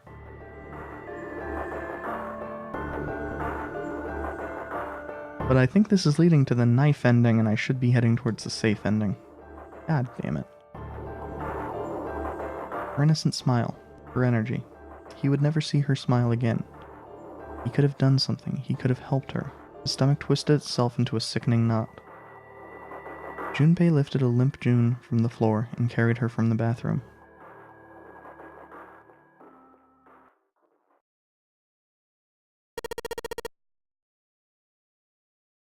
Are you all right? Foolish question, and he knew it. Yes, I think so. Her voice was weak. The fever had gone down, but the emotional scars she'd received were not likely to recede as quickly. Junpei laid his hand on her shoulder, and they walked back to the bedroom. You should get some rest. He lowered June until she was sitting against the bed. She nodded once and stared at the floor. There were 4 others in the room: Ace, Lotus, Santa, and Seven. They all stared at nothing, their faces drawn and tired. For a while they drifted into the bathroom to see Clover's corpse themselves. Once everyone was back in the bedroom, Junpei walked slowly to the center of it and looked around at the slumped figures gathered there. Who was first to find the body? Me. Seven spoke from behind Junpei. He turned around. Seven's hand was up. Why'd you come to this room? To look for Clover. Why else?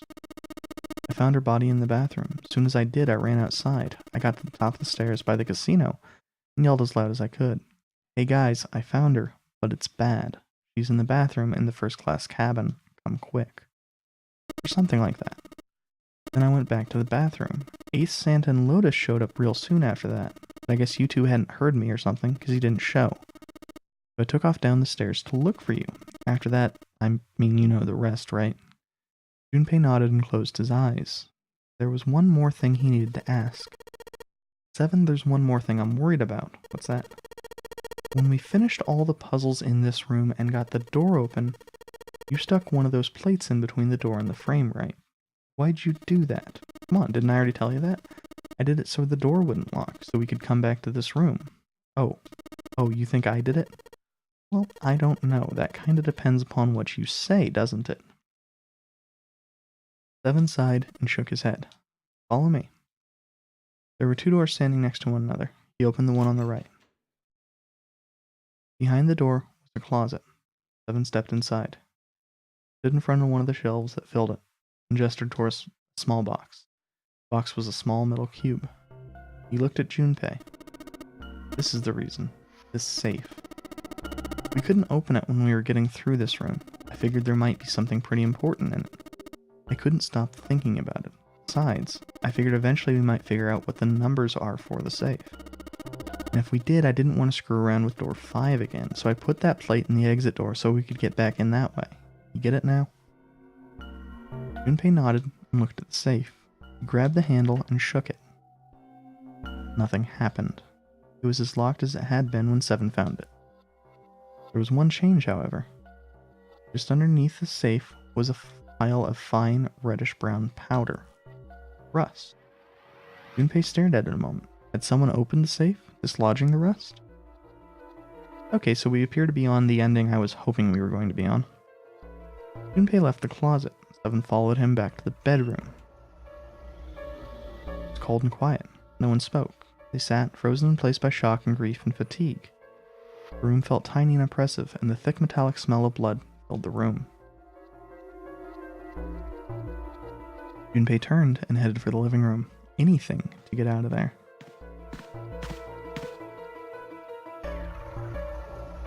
Was there some other clue, perhaps? Anything that might lead him to whoever had stabbed Clover? He took his time, examining the room carefully. His eyes caught on the door. the door that led to the passageway of door number 5. Behind that door was the dead body of the 9th man. Maybe I should have another look at it, just in case. Quietly, he pushed open the door. The smell hit him like a blow to the face. His lungs contracted, unwilling to inhale such fetid air. Heated? I honestly don't know. Acid boiled up from the base of his stomach, turning what little food was there into a violent froth. It was too much for him, and he vomited. A thin stream of yellow water and bile splattered onto the floor.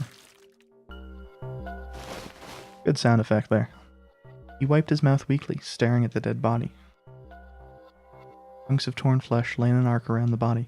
What remained of its intestines had slid out onto the floor. The pool of blood that framed it was half dry, but so thick it had taken on a texture not unlike that of an egg yolk prepared sunny side up. On the floor, next to the broken mass of the man's head, lay his glasses, cracks spidering across the lenses. Bloodstains near them had already dried like scabs on the floor. That was when he noticed. Gone. His bracelet. Gone. It had been there when Junpei had gone through door 5 before. He was sure of it, right next to the glasses, but now... it was gone. The number 9 bracelet was gone. Also, why the fuck was it next to his glasses instead of on his wrist? But why? Had someone taken it? Obviously. He was turning it over and over in his mind when he heard Seven's voice. Huh? Where'd Junpei go? It had drifted out to him from the living room. Junpei walked slowly out of the hallway. Oh, there you are. Were you looking for something in the hallway? Seven looked up as Junpei entered the room. Did you find something? He thought for a moment before he responded. No, nothing. Technically not a lie. He hadn't found anything. In a way, in fact, that was the problem. Something he'd expected to find hadn't been there. The 9th man's bracelet. Well, I wanted you to take a look at something. What is it? Seven led Junpei back to the bathroom. Clover's corpse came into view. He felt his heart flip, then fall to the bottom of his stomach. Something between a sigh and a groan escaped his lips. What was it you wanted to show me? His voice was hollow and empty. I searched Clover's body again. I found this. As he spoke, he moved around Clover's head, then knelt down and flipped open her right hand. What? He was holding a piece of paper. I haven't actually looked at it yet. Didn't want to disturb the crime scene, you know. Basic stuff. Well, I did borrow one thing. He wasn't sure what that meant, but it likely didn't matter. It's her bracelet. The paper was more important. He picked it up, carefully opened it. There were 2 sentences written on it. Truth had gone, and truth had gone. Ah, now, truth is asleep in the darkness of the sinister hand.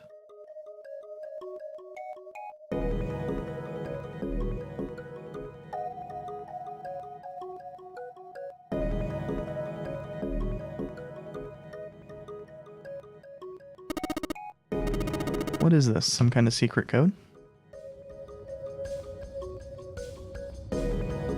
Seven peered over Junpei's shoulder at the note. Junpei stepped away from Clover's body, into the living room. He began to pace, attempting to code the note. First clue was likely the phrase sinister hand. Sinister hand means left hand. Sinister was a term in heraldry that meant to the left of the bearer of a coat of arms, the left hand. The left hand. What did the left hand mean? Well, I mean, okay, there's the bracelets, but there's also snake.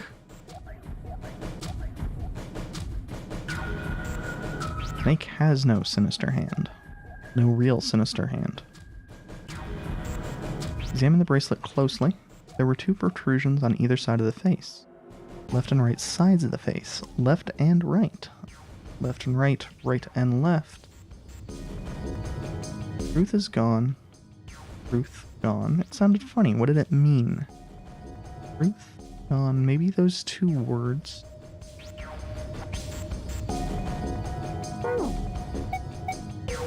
Well.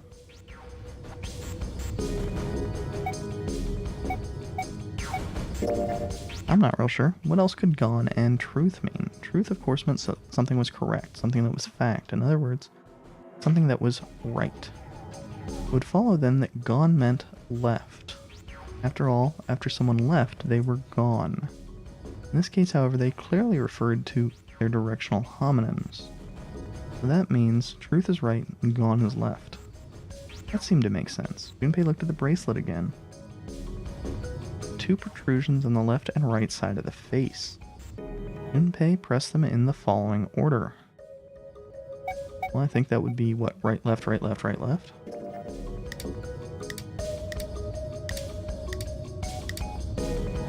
And then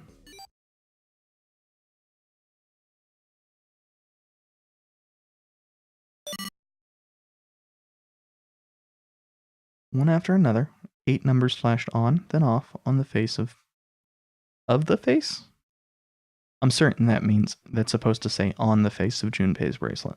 He checked one more time to be sure.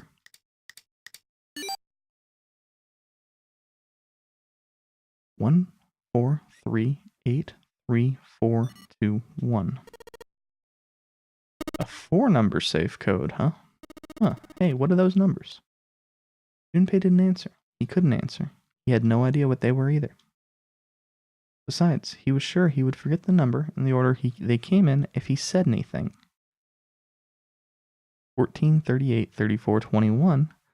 Muttering the numbers to himself over and over, Junpei headed toward the bedroom.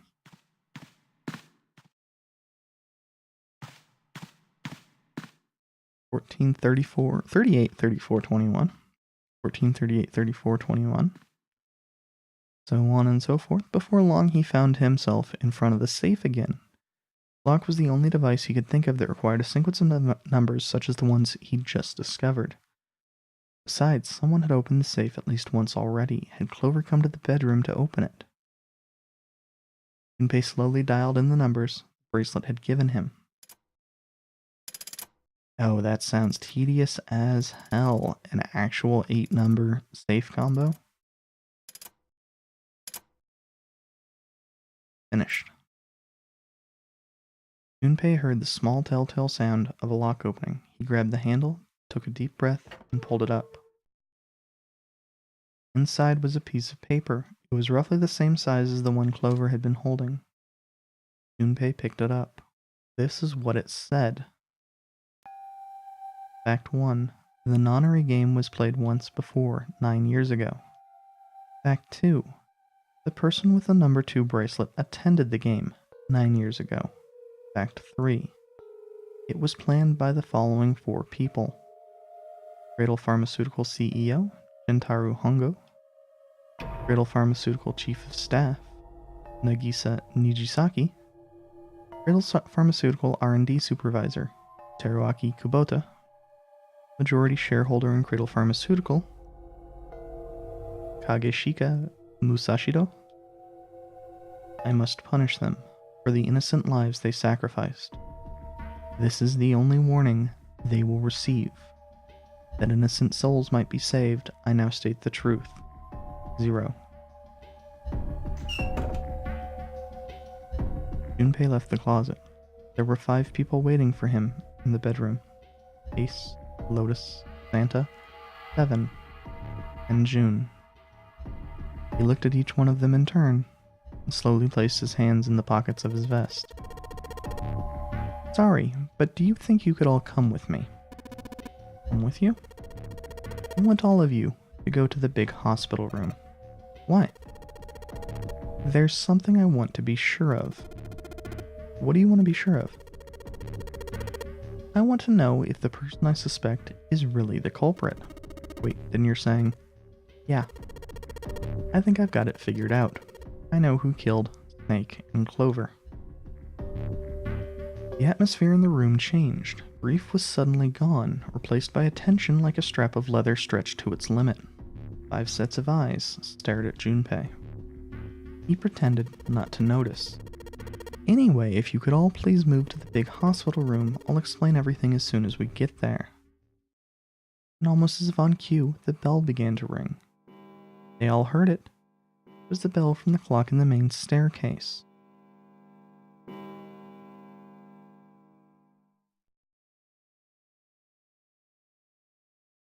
The bell rang 5 times, then ceased. It was 5 o'clock. They had only an hour left. We don't have a lot of time left. Let's go. Slowly, one by one, they followed Junpei out of the bedroom.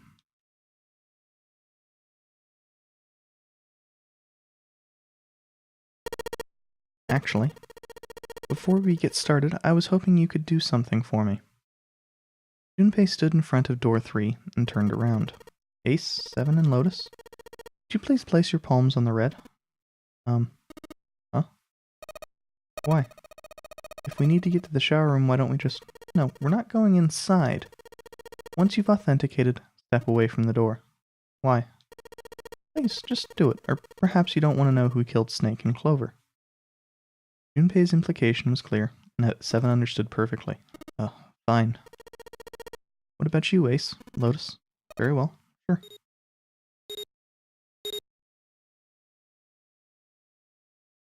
Quickly, they pressed their palms onto the red. Once they had finished, they stepped away from the door, as Junpei had instructed. 3 asterisks shone from the red's display panel. Junpei approached it and held his bracelet over the scanner. He made quite sure he didn't place his palm on it, instead only brought his bracelet near it. The 4th asterisk appeared, just as Junpei had expected. It was possible to authenticate without placing one's palm on the red so long as the bracelet was brought near it. Junpei pulled the lever down.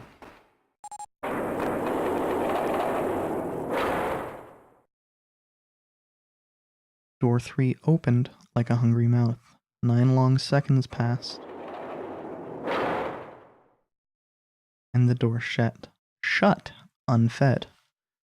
Junpei walked slowly back to the others, who were waiting some distance from the door, talking to one another. Santa and June had joined them as well. Looked as though they hadn't found a chance to break into the conversation yet. As Junpei approached, they turned to look at him, curiosity plain on their faces. Before long, the other 3 did as well. Clearly they were all expecting some answers. Thanks, I appreciate your cooperation. Clearly they hoped for something more forthcoming. He continued. By the way, Ace, would you mind if I asked you something? What is it? Do you know who I am? What kind of question is that? Just answer it, please. Who am I? You're Junpei, of course. Who else would you be? Unfortunately, that's the wrong answer. Actually, I'm Santa. What? Ace's voice was full of surprise, but it was also tinged with confusion and fear. Everyone else looked nearly as surprised. Santa looked especially shocked to discover he was actually someone else. If he spoke, however, the trap would be exposed. Junpei quickly continued. The clothes I'm wearing, I borrowed from Junpei, and the clothes he's wearing are mine. We had a little swap. It's ridiculous. Impossible. So you're saying I'm not Santa? Of course you aren't. Why? What makes you so sure I'm not Santa? If you were Santa, then door 3 wouldn't have opened for us just now. It would be 10. 1 plus 9 would be 10. The digital root would be 1. But the 4 of us just opened door 3. You can't possibly be Santa. Your bracelet isn't 3, it's 5, right? Only then, when it was too late, did Ace realize his mistake. He set his jaw and glared at Junpei. You're exactly right. My bracelet number is 5. As he spoke, Junpei lifted his wrist up to show everyone the bright 5 on his wrist. Sorry, Ace. I tricked you. Of course, I'm not really Santa. I'm Junpei. Who could possibly think I was? It's obvious I'm not. To think I was... ridiculous. But I guess you just couldn't see how obvious it was. I asked you before, didn't I? What makes you so sure I'm not Santa? And you answered, if you were Santa, door 3 would not have opened for us just now. Most people wouldn't say something like that. As their justification for why I'm not Santa, I mean. First thing that would come to anyone else's mind wouldn't be the bracelet number. There'd only be one thing they'd say. One sentence. You don't have his face. Ace. You have prosopagnosia, am I right? Junpei's voice was quiet and calm. He knew the truth. So did Ace. He could hear a sudden buzz of conversation from the others. Prosopagnosia? What's that? He heard Lotus begin to explain it to them. Ace glanced at them, turned back towards Junpei and sighed. Very well, I confess. I have prosopagnosia. I cannot differentiate human faces. Is that what this is about? You want to mock me for my disorder? No, not at all. I'm not making fun of you at all. In fact, I feel kind of bad for you. No, the reason I brought this up is that there's an excellent chance the person who killed Snake has prosopagnosia. Ace's face tightened. His eyes narrowed. What do you mean? Junpei leaned carefully against the iron piping of one of the beds. I'll just come right out with it. I think it was Ace. You killed him.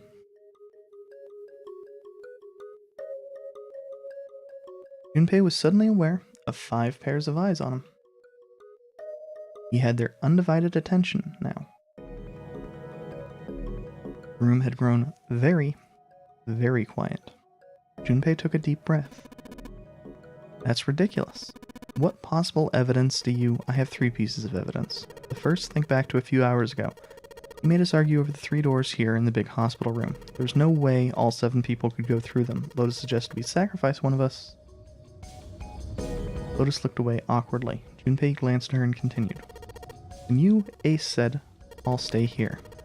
Why would you say something like that? It's pretty simple, really. You didn't want us to see the dead body in the shower room. You see, if Ace stayed behind, there were only 2 doors the rest of us could go through. Doors 7 and 8. There was no way we could get through door 3, the shower room. You knew that, didn't you, Ace?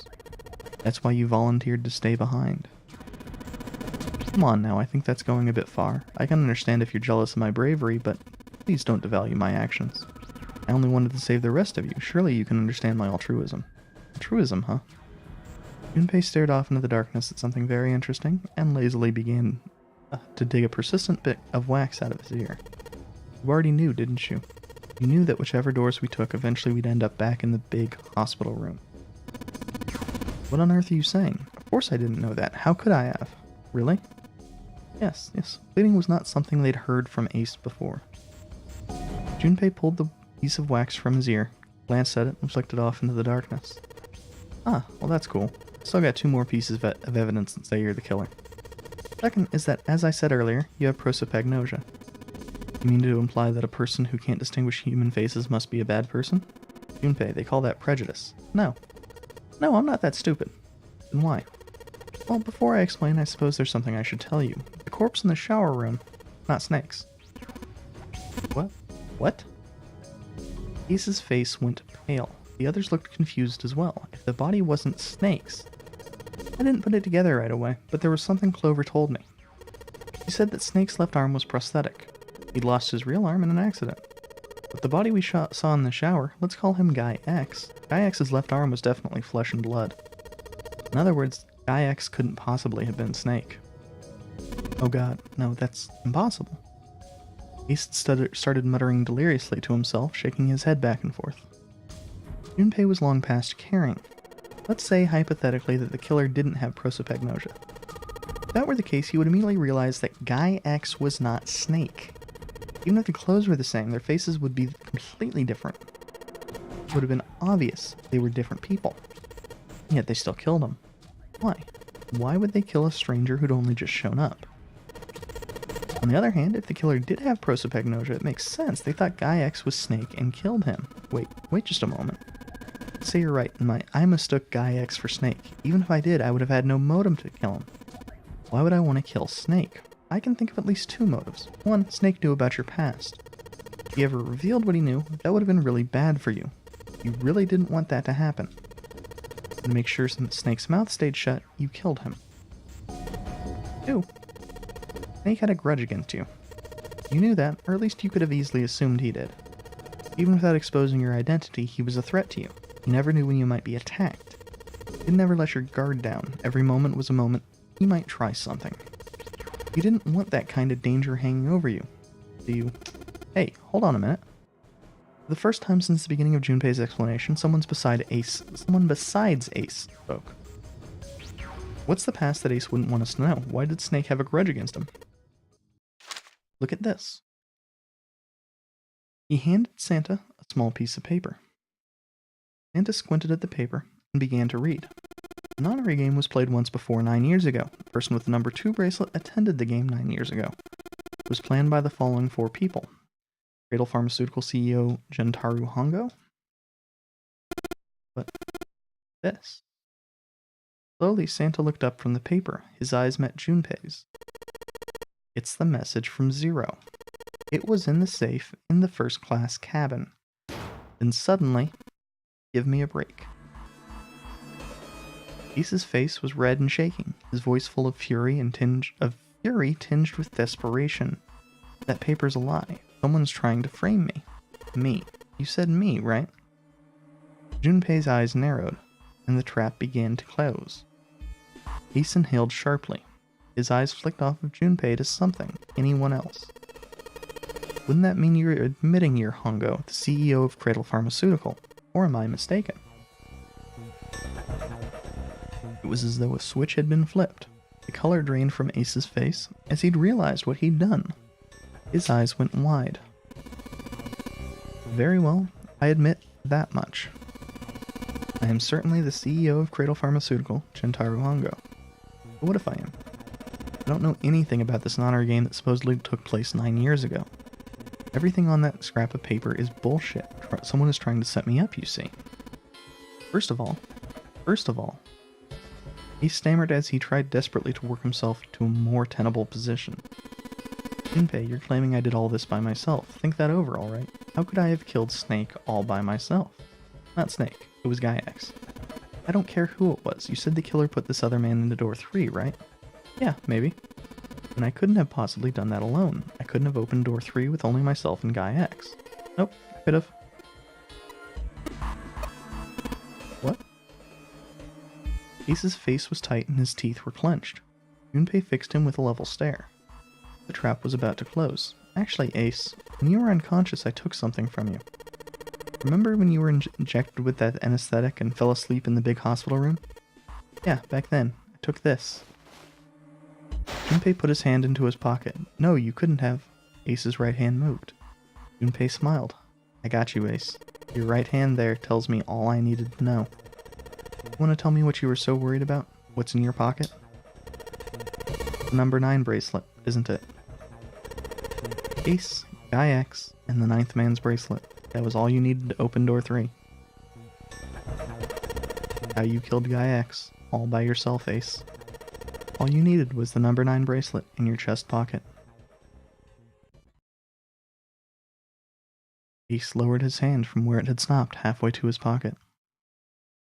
He looked down at the floor, his face hidden from Junpei. All he could see was the corner of Ace's mouth, twitching like a dying fish.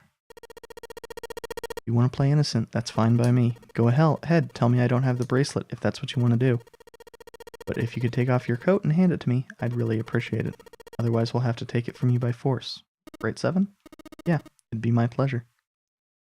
7 cracked his knuckles with a sound like gunfire.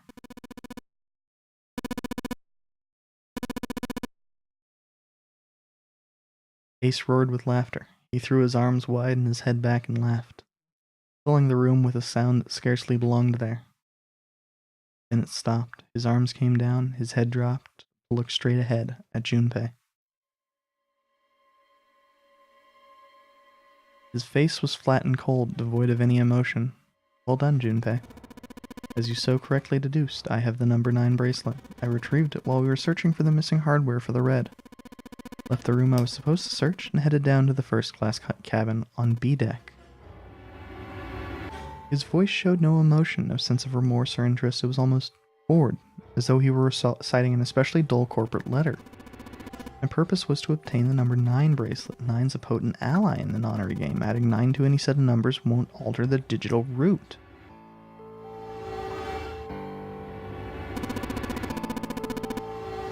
As you can see, 9's a very useful number here. With it one can go anywhere, with anyone, so I made for the first class cabin to obtain it. He successfully acquired the number 9 bracelet. He also found an unexpected bonus. The knife the 9th man had been holding. He slipped both of them into his chest pocket and left as quickly as he'd come, so he's the one that killed Clover. He walked down the stairs and headed back to where he was supposed to be. That was when he met Guy-X and mistook him for Snake. Snake was on his way to the large hospital room and had not noticed Ace behind him. Ace made sure it stayed that way. He followed the man wearing Snake's clothes to door 3. When the man stopped, he walked up behind him quietly and called out, "Snake." The man turned to look at Ace. He said nothing, no words came out of his half-open mouth. He seemed dazed somehow, almost like a man half asleep. Perhaps he'd been drugged? It didn't matter to Ace. Ace was certain the man was Snake. He knew Snake had been a part of the Nonary game 9 years before. Snake hadn't recognized Ace immediately, but he was blind. That much made sense. Why then hadn't Snake said anything to him? Surely he hadn't forgotten what had happened to him in the Nonary game, but not once had he attempted to confront Ace.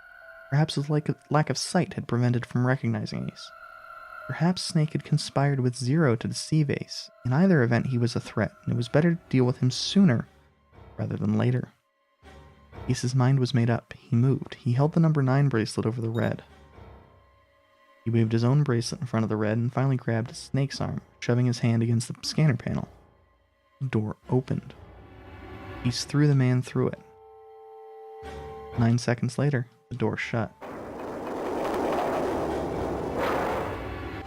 81 seconds passed.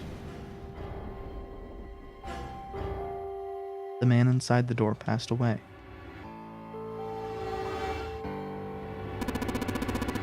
After that, I returned to my post as though nothing had happened. After conducting my own search, I returned to the large hospital room when the 1 a.m. bell rang. Ace's eyes were cold, his cheeks hollow and pallid. When he spoke, only his lips and tongue moved. The rest of his face was eerily still. Junpei glared at Ace. He took a deep breath and thought about the next question he had to ask. He didn't want to. He knew what the answer would be. He just didn't want to hear it. Junpei swallowed, then spoke. "Ace, did you kill Clover?" "Yes." "Why?" "Why did you kill her?" She was Snake's sister. It was possible he had told her something dangerous. Additionally, she had gone through door 1. It seemed likely she might have found it. Found what? Why don't you go through door 1 yourself? Perhaps it's hidden somewhere. Seven and Lotus interrupted. "Yeah, but Lotus and I went through door 1 too. We didn't see anything suspicious." "Yes, I thought as much after I heard your report at Central Stairs. Doubt the two of you could find it." But perhaps Clover was different. Perhaps she had found it. I was, therefore, desperate to find her. And at last I did in the first-class cabin. I spoke very calmly. "Did you see it?" "See what?" "Don't act as if you don't understand. You were in the captain's quarters, weren't you?" "Huh? What are you talking about?" Very well. By the way, what are you doing here, Clover?" "What? Nothing." "There's blood on your shoes. It looks fresh." "Did you go take a look at the 9th man's corpse?" "I see. Your silence suggests that you noticed. You saw something, didn't you? You saw that his bracelet was gone." Clover ran. She made for the exit, but Ace stood in her way. "You aren't going anywhere." He caught her by the collar as she passed and threw her to the floor, hard. She leapt back up and darted past him into the hallway. Ace followed at a run. He was faster.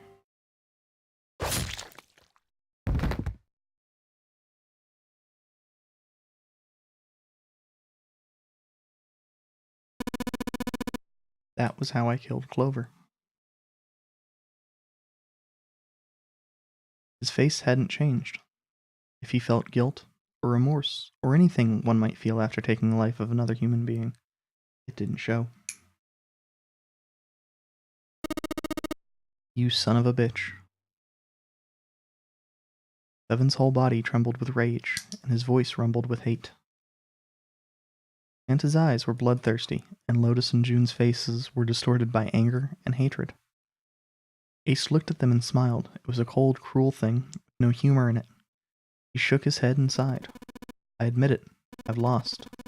Lost completely and utterly. But don't misunderstand, Junpei. I didn't lose to you. I lost to Zero, not you. I'm rather disgusted with myself for falling into such a simple trap, and it was a trap, make no mistake. I was trapped and manipulated by Zero. The man I killed in the shower room. He wasn't Snake, and I have no idea who he was. But he was wearing Snake's clothes, and that was no coincidence. He'd also been injected with something that reduced his cognition and prevented him from identifying himself or resisting me. And we can't we can't forget the components that were removed from the red before we arrived. I have no doubt that Zero planned all of this. Zero made sure that I would kill that man. It follows, of course, that Zero knows everything I would do, that I would try to take the number 9 bracelet, that I would try to kill Snake, everything. Suddenly Junpei remembered the paper he'd found in the safe. He remembered the last words Zero had written on it. I must punish them for the innocent lives they sacrificed. This is the only warning they will receive. That innocent souls might be saved, I now state the truth. And he remembered other words, words he'd heard from Clover. I think Zero is one of us. One by one, Junpei looked at the 5 people standing in front of him. Ace, Santa, June, 7, and Lotus. Zero is one of us. No, Junpei paused. There was more than one person. One more person. Snake. It was clear now that the man who died in the shower room was not Snake. That meant Snake was almost certainly still alive. Perhaps Snake was Zero. Perhaps Snake had made Gaiax wear his clothes so that he would appear to be dead. Where was Snake now? Perhaps he was somewhere laughing at them. If he was Zero, surely he'd lied about many other things. Was he watching them?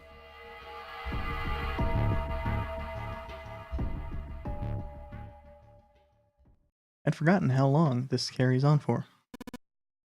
Well, I believe I've finished with my confession. Why don't we get moving?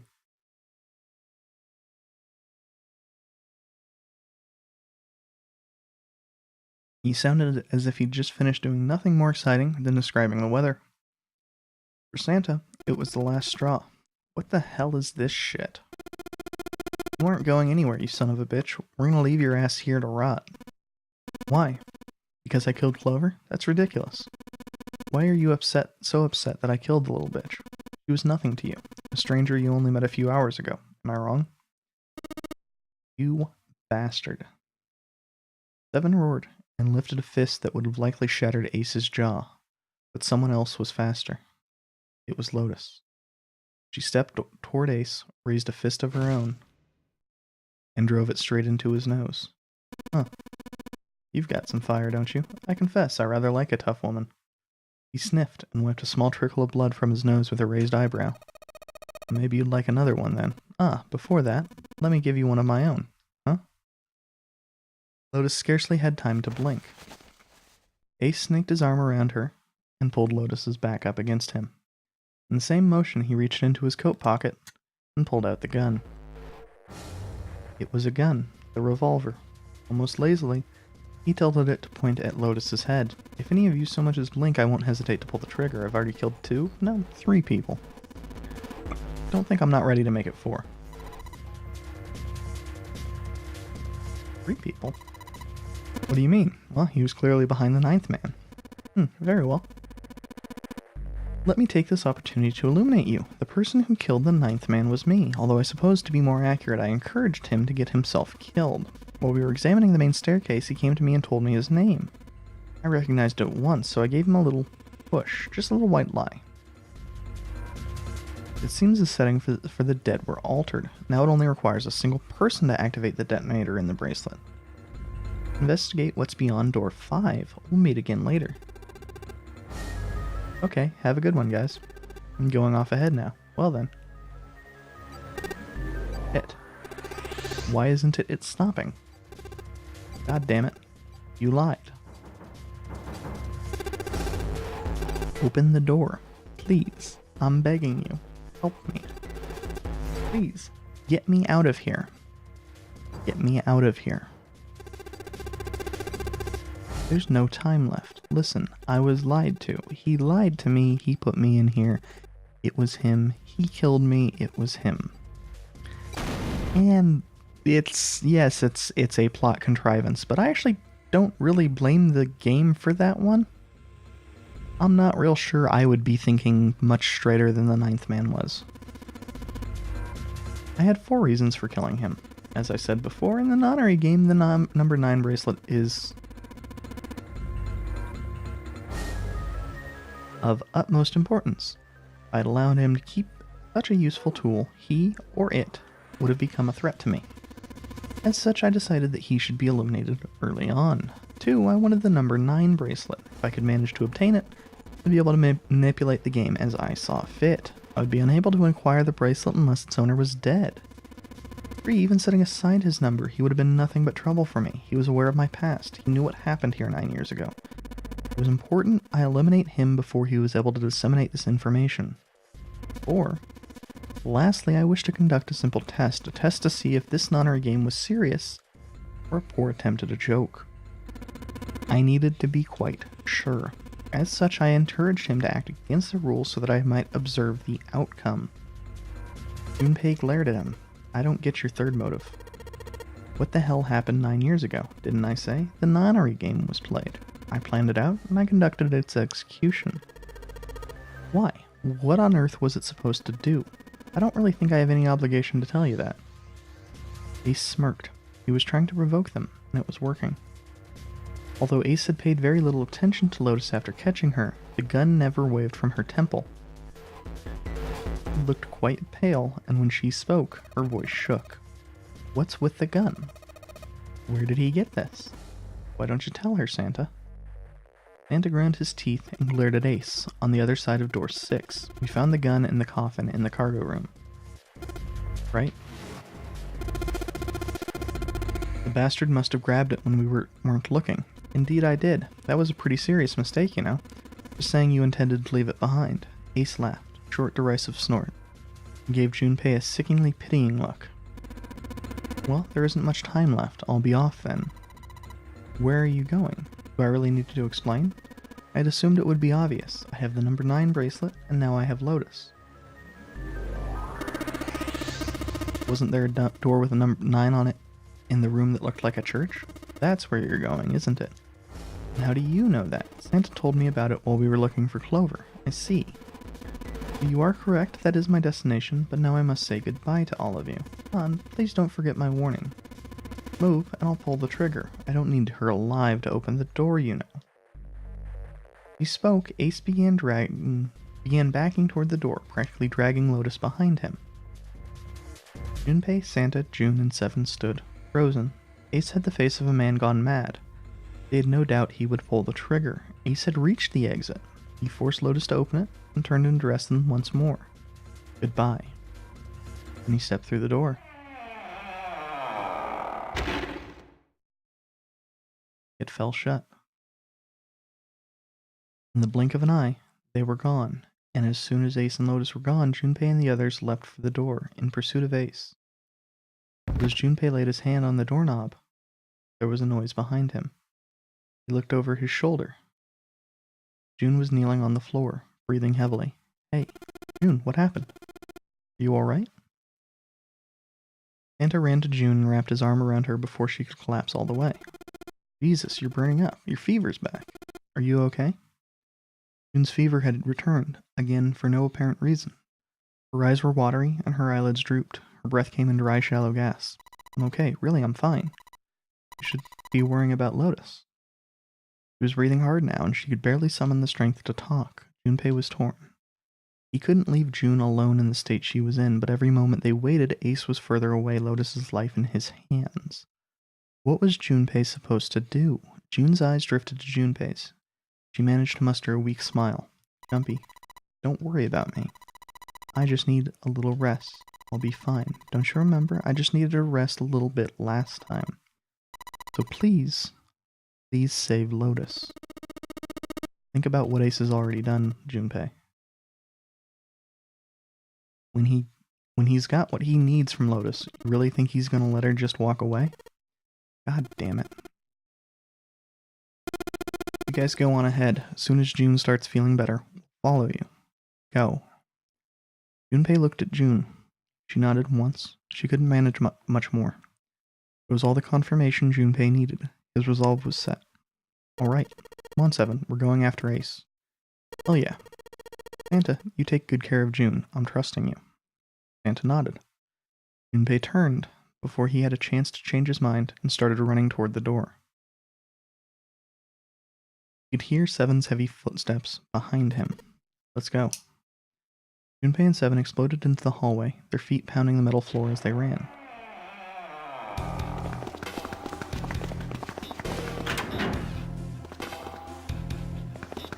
I wasn't really expecting this to take like an hour since the last time I got to make a decision. 2 hours? No, not 2 hours. Hour 15, maybe? I forgot how long this ending was.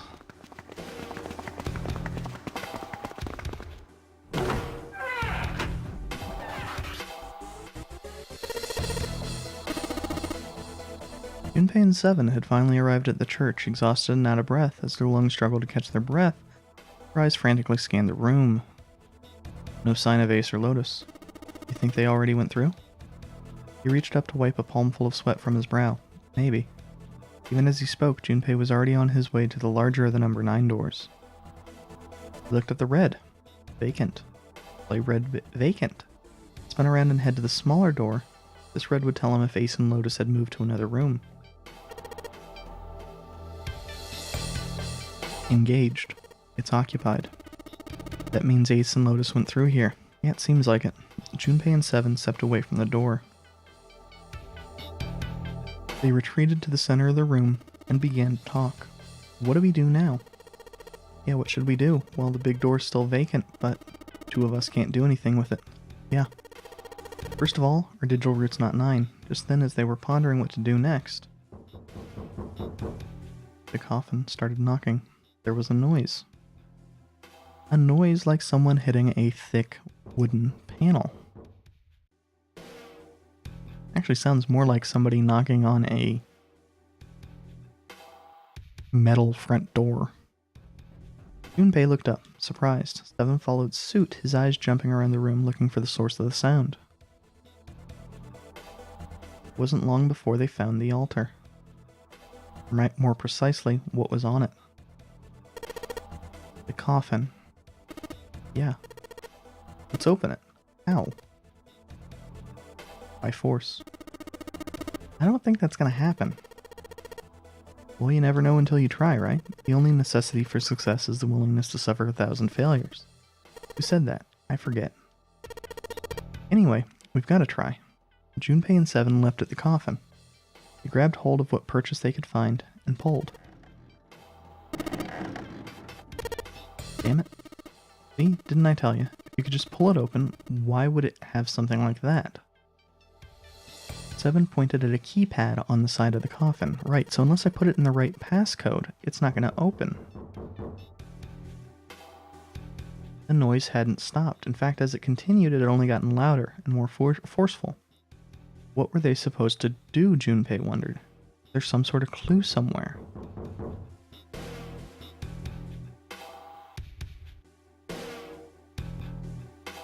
They stood there for a few moments, staring at the coffin, and Seven spoke. Hey Junpei, I remember you mumbling about some weird numbers over by the bathroom in the first-class cabin. You got those numbers by solving the secret message Clover was holding, right? Truth had gone or something like that? Yeah, that's right. What about it? Maybe that number's the passcode for this thing, too. Come on, that's impossible. Those numbers were the code to unlock that safe. Yeah, I bet the person who set up that safe and this coffin's the same person, right? Zero set up both of these. Probably. And they might have set the same passcode for both of them. That's ridiculous. Why don't you just try it? I mean, it's not like you'll make things any worse. Just be a waste of time. There's no way they're the same number. Junpei, just fucking do it. How do you know that? You never know until you try. Only necessity for success is the willingness to suffer 1,000 failures. Who said that? You. Fine. He knelt down in front of the keypad and looked at it. Perhaps because he's repeated them so many times before, the numbers came easily to Junpei's mind. 14, 38, 34, 21. Quickly he typed them in.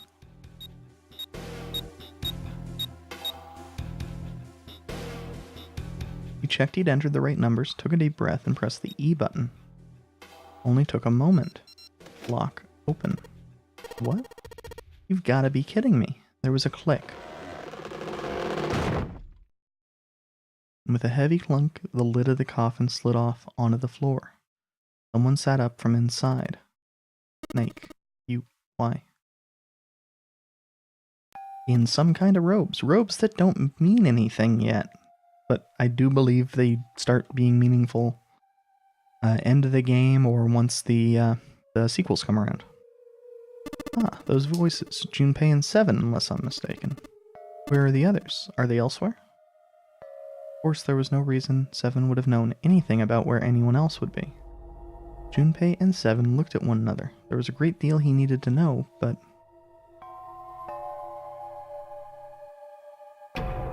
They had to tell him something, however, so they began to talk.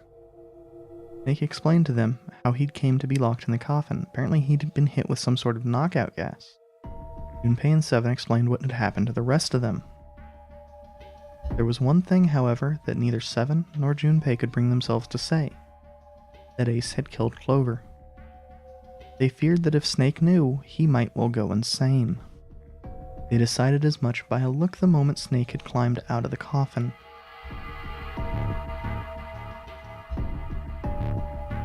Snake's story explained frustratingly little. Zero's true identity was a mystery, as were his intentions. Why had Zero put Gaiax in Snake's clothes? If Zero had left a note for them to say the nonary game had been played 9 years ago, was there some connection? Junpei put the question to Snake. His answer was less than illuminating. What are you talking about? I apologize, but I have no idea what you're saying. It seemed as though Snake was, perhaps, not being entirely honest, but that knowledge did Junpei and Seven little good. No matter how many times they asked, he insisted that he knew nothing. It was becoming clear that Snake wouldn't give in, and every second they spent asking him was a second wasted. Their time limit was fast approaching. Snake's release from the coffin had changed nothing. They still needed to follow Ace as quickly as possible.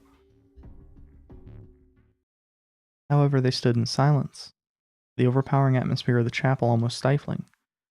Junpei, Seven, and Snake simply stood at a loss for what they should do next. What do we do now? He glanced over at Snake's wrist. Sure enough, he could see the 2 on the bracelet on Snake's wrist. The 3 of us can't make a digital root of 9. Yeah, we just get 5. We're stuck here then. Oh, hey, I just remembered something. Snake began patting his pockets as if he were checking to see if any of them held anything. What is it? I found something earlier. What did you find? This. He'd finally found the pocket he wanted, and his hand dove into it. Seven pulled out something round and metal. A bracelet. There was no mistaking the number glowing at them from the face like a cartoon eye. 0. Zero's bracelet. What the hell? Are you saying that 7 has the number 0 bracelet? Yeah. Where did you get that? Snake's question was innocent enough, but if he learned the truth, if he'd been able to see, he would have noticed 7 look away. Clover gave it to me. She did? Yeah.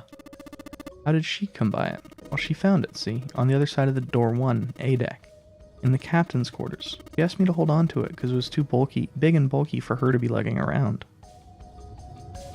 It was a lie, and Junpei knew it. I haven't actually looked at it yet. Didn't want to disturb the crime scene, you know. Basic stuff. Well, I did borrow one thing. Alright, Junpei. Been nice knowing you. What? What? Come on, man, I'm just kidding. Still, just in case, I want to make sure the 0 bracelet gets picked up by the red.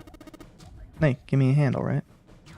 Without waiting for a response, he started walking toward the door. Junpei and Snake followed him, quietly. Before long, they found themselves in front of the larger of the 2 doors. Snake and Seven put their palms on the red. Once they'd done that, Seven put the number 0 bracelet on the scanner panel as well. The 3rd asterisk appeared on the screen. 7, 2, and 0 is 9. Now they just need to pull the lever and the door would open.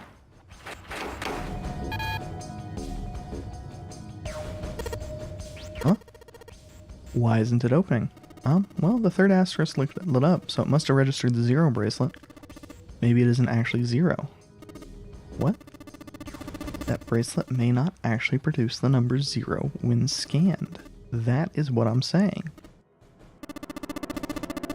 Why don't we try a few different combinations? Perhaps we can determine what the number the bracelet actually contains. Junpei nodded. They decided to use the following combination. Let's just try all of them.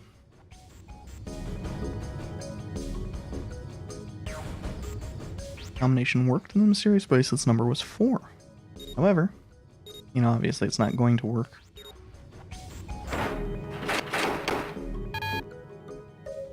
Error.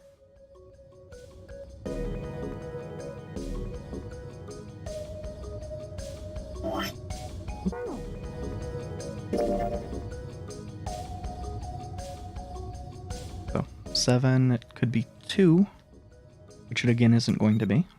I'll be right back.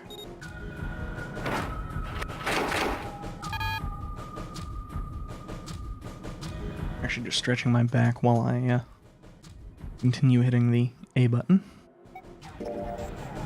I just thought I would probably be moving further away from the mic than I ended up doing so.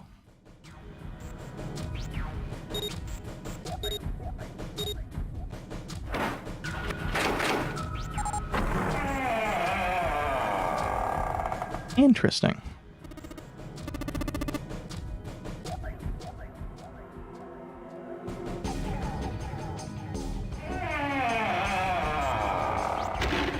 Seven clearly hadn't thought their experimentation would produce anything useful and looked rather confused. Snake was, as usual, calm and smug. The door slid open, or the door slid closed. Junpei's forehead furrowed as he thought. That meant the number for the mysterious bracelet was 6. But how could it be 6? The play on the bracelet clearly showed a 0. Suddenly, from somewhere far beneath them, they had heard the creak and groan of tearing metal. With it came the sound of water pouring into parts of the ship that had, until recently, been dry. Aw man, that's not good. I guess our time's just about up, huh? At any rate, we know that the door can be opened. Let's go. But, Snake, are you sure? Yeah, you know that only Junpei and I can go through this. Needn't worry. I have a solution to this problem. My last resort.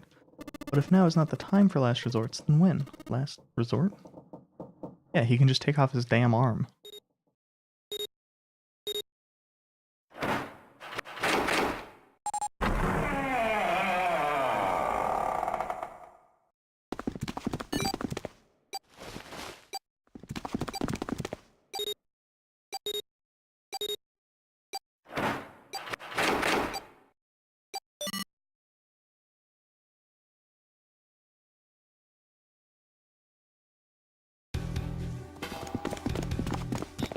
Junpei, Seven, and Snake ran, full tilt, down a long straight hallway.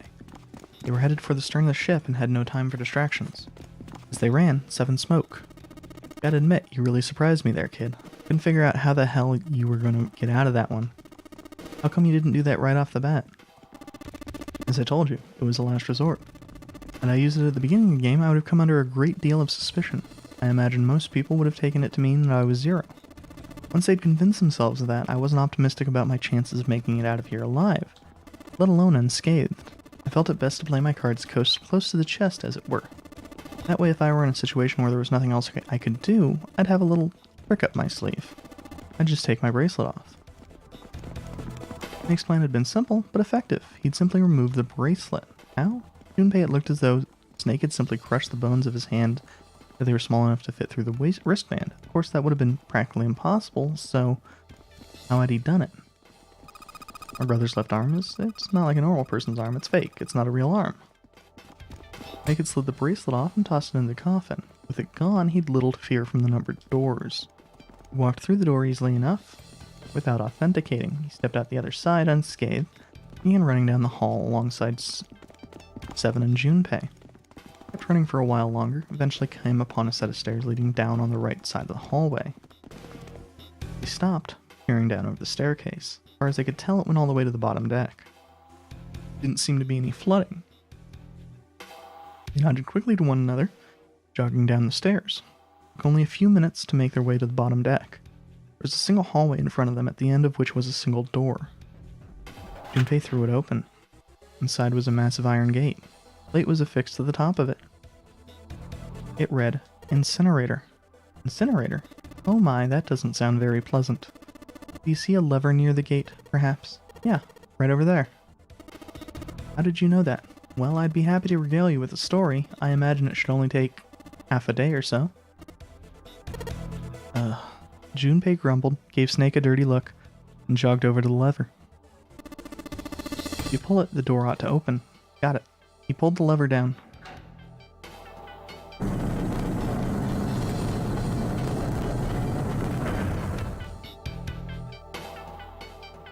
With the rumble of an ancient motor, the door opened. There was no need to hold back, and no time to hesitate. They pushed their way inside. Standing in front of them were Ace and Lotus. Ace still held the revolver in his hand, still pressed hard against Lotus's temple. A small dark bruise had begun to form near the tip. Even from several yards away, Junpei could see that Lotus was shaking. And this time I will actually be right back.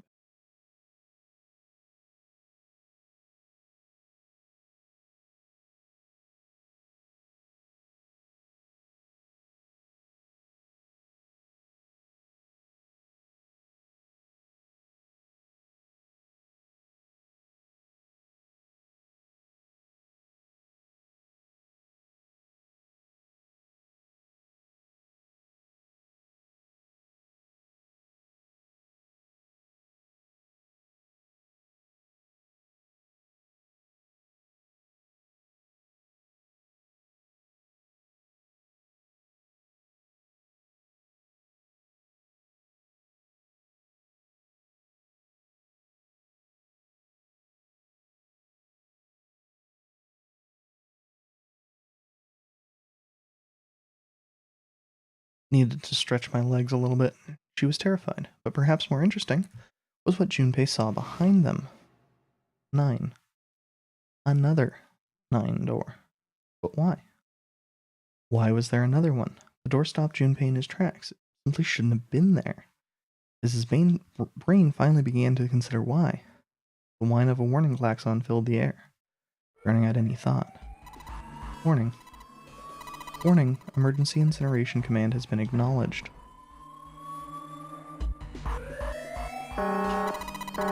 Automatic incineration will take place in 9 minutes.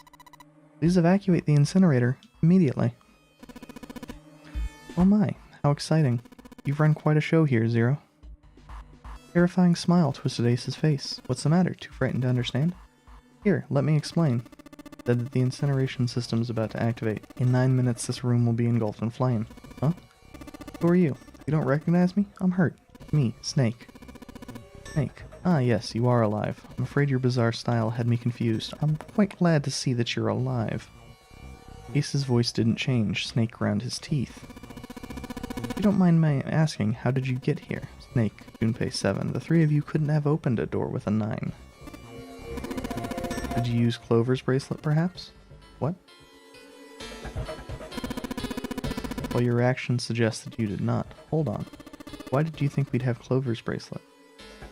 Junpei felt his chest tighten. Oh, they haven't told you? Told me what? Clearly not. Normally I would take some time and enjoy the moment. But I'm afraid my time's at a premium just now. I'll have to make this quick. Clover, don't do it, Ace. Keep your goddamn mouth shut. Clover, I said stop it. Don't listen to him, Snake. Junpei could feel his voice going hoarse. Snake didn't listen to him. What happened to Clover? Ace looked at him. The corner of his mouth curled into the hook of a cruel smile. Clover died. The color left Snake's face. He shook his head weakly. No, that's not true. That's impossible. It's a lie. It has to be a lie. Oh, it's quite true. I can assure you of that. I killed her myself, you see. What? I'm sorry, did I stutter? I killed her. Snake's face twisted into a mask of rage, mottled red rising to dot his pale skin. His entire body shook. He looked to Junpei, disturbingly like a demon. I would have rather she died with less suffering. A bullet in her brain, perhaps, would have been ideal.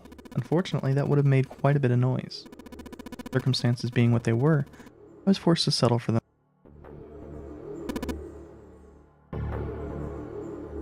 one the ninth man had, you remember? I believe I caught her just below the shoulder blade. I was rather lucky, in fact. My first thrust went right in between her ribs. Her flesh was so soft. My knife slid in so easily. There was no resistance. That feeling was... I confess, I feel rather excited. It is a powerful memory. Perhaps someday I hope I can feel it again. Incineration will begin in 7 minutes. I'm going to kill you. Snake's words were a guttural growl, barely audible. I'm sorry, what? I'm going to kill you. Ah, so you're going to kill me. Please do. Come now, I'm waiting. Don't do it. Don't listen to him, Snake. Stop it, kid. He's screwing with your head. Is there a problem? What are you waiting for, boy? Don't you want me to send you... Don't you want me to send you to join your sister? Don't. Snake. Don't do it. But Snake could no longer hear them. Snake could no longer hear anything. I do rather like the art for this. Snake moved like a bolt of lightning. His scream echoed through the incineration chamber, full of rage and despair. Snake! Snake!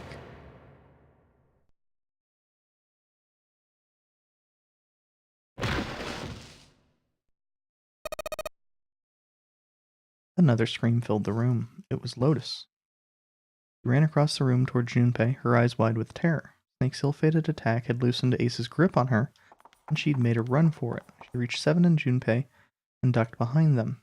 Junpei could feel her fingers on his arm, tight enough to be painful, keeping him between her and Ace. Incineration will begin in 5 minutes. Give me the woman. He raised the gun.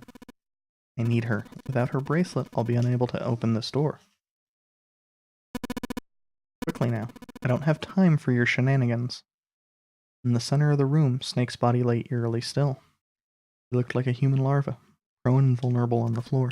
I see. Then it would seem I have no choice. The rest of you must die as well. Fortunately, I have 5 bullets left. 1 for Junpei, another for Lotus, and the last 3 for that lump of idiotic man you call Seven. I will take Lotus's body with me and leave the room. Incineration will begin in 4 minutes. Well, it looks as though our time together is at an end. I rather enjoyed playing with you. Goodbye. Junpei could see Ace's finger tighten. He could see it begin to squeeze down on the trigger. His body tense, preparing for the catastrophic impact of hot lead against human flesh. And it happened. Snake stood up. What? No, that's impossible. For the first time, Ace's composure broke. With obvious effort, Snake lunged forward, 1 step closer to Ace, then another. He looked for all the world like a zombie. I'll kill you. I'll kill you. His voice was the mournful wailing of the undead. Stay away from me. Get back. Stop. Come any closer, I'll get away from me. Little by little, Ace was retreating. Snake didn't stop. He continued his stiff, inexorable approach. His eyes twin pools of pure fury. Listen to me, I said don't come any closer. Shit, you bastard. Ace's revolver leapt 5 times. 5 times the air in the incinerator was split by the crack of a bullet. Snake's body twitched, as 5 clouds of blood and torn flesh leapt into the air across his body. Fine pink mist drifted from his body and disappeared. Snake made a strange sort of choking sound. And then his strength was gone. His legs crumbled and his broken and battered body slid to the floor. Incineration will begin in 3 minutes. But Snake wasn't done. Even as the pool of blood beneath him grew, he began to move. He half crawled, half slid towards Ace. One bloody arm wrapped itself around Ace's leg, and the other gripped his thigh with strength that should have been long gone. Son of a bitch, you're a monster. Get off of me. Let go. Damn you. He kicked at Snake with his free leg, driving his foot into Snake's face, his arm, his shoulder. It made no difference. Snake refused to release him. Once a snake has ensnared its prey, rarely does it release it. This is it, Ace. We're going to burn to death together. Incineration will begin in 2 minutes. Damn it, damn you. Get off. Let me go, you monster. A bit of irony there. Okay, look, think about it this way. My company owns a wonderful hospital. It has excellent doctors. You're not wounded too seriously. I'm sure they can fix you up easily. You don't have to die. You can be saved. Just let me go. Huh. Pathetic. Begging for your life. And Seven and Lotus began to speak. Junpei could hear tears in their voices and their words restrained. Snake, that's enough. You can stop now. Yes, he's right, Snake. You've done enough. Come on, Snake. Let's go. Let's get out of here. You have to come with us. We have to leave together. Snake turned toward them. He coughed and blood splattered across the floor. He smiled a sad sort of smile. I apologize, but I'm afraid I can't do that. You'd best forget about me. You need to leave soon. I'm going to take him with me. Shut up. Be quiet. I couldn't save Clover. My sister died because of me. Perhaps this will begin to atone for that. Perhaps in the afterlife, she can forgive me. Now go. Go. Now, you have to go. Incineration will begin in 1 minute. God damn it, shit, we're out of time. We have to go. Seven ran toward the exit. Lotus followed him, but Junpei couldn't move. There were white lines down Snake's cheeks where his tears had washed the blood away. He was broken, body and soul, and Junpei felt as though half of his own heart had been torn out. His eyes stung, and he tried desperately to swallow to clear the lump in his throat. Junpei, what are you doing? You have to get out of here. Now. Junpei's chest tightened and pulled taut. Taunt? There's a lot of... Well, I mean, it is long as hell, VN. Pulled taut by anger, misery, and a cold feeling of emptiness. Her emotion surged through his heart alongside the torrent of blood. He could feel it building, a tremendous wave growing taller and taller and taller, and then it broke, crashing down with thunderous force onto his shaken, unprepared mind. Snake. Snake! Junpei's rational mind was gone. He was driven by instinct now, and he launched himself across the floor at Snake and Ace, or he tried to.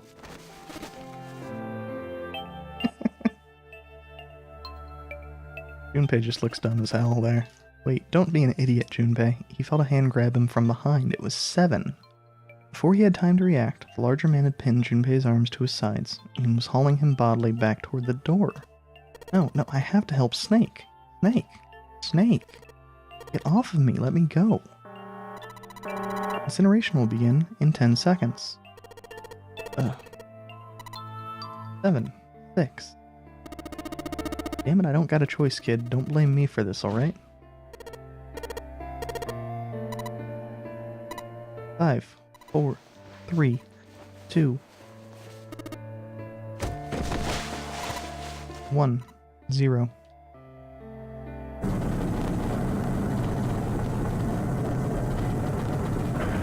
You are now incinerated. Gates 2 and 3 are locked down, beginning incineration. Junpei felt Seven's fist bury itself deep in his stomach, and then his legs turned to mush. Seven scooped him up in the same motion and leapt through the door. It slammed shut behind them. Junpei struggled to shaky feet. Glanced over to see Lotus only a short distance away. Junpei ran to the door. There was a small window cut into it. Inside, he could see Ace and Snake. Shit, damn you all. Why? Why? Why me? I don't deserve this. I wouldn't agree with that one. Answer me, Zero. Why? Zero? Zero?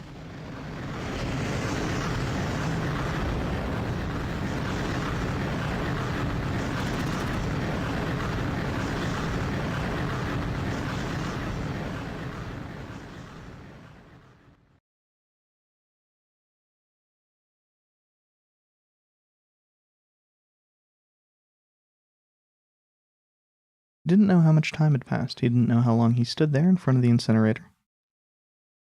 He looked to the side. Lotus's face was ashen. If not for the hand she'd put against the wall, Junpei didn't think she could have stood.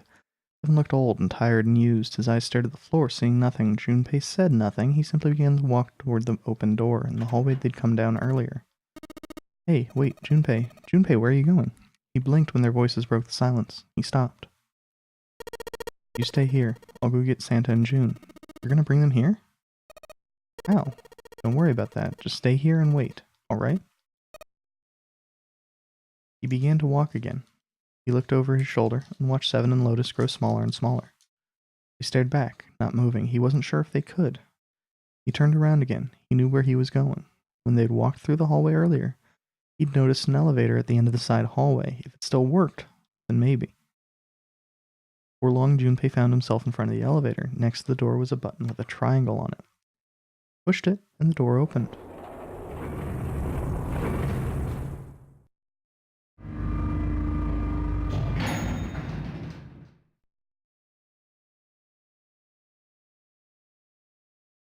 Junpei was in the large hospital room.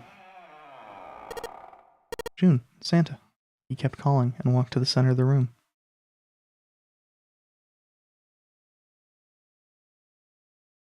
But try as he might, he couldn't find them. Damn it. Where did they go? Increasingly frustrated and increasingly worried, Junpei left the large hospital room. He had no choice. He would have to look for them. Junpei's heart was heavy. He couldn't shake the feeling, but there was part of him that felt it would be wrong to, even if he could. Every step he took, his legs felt more and more like lead.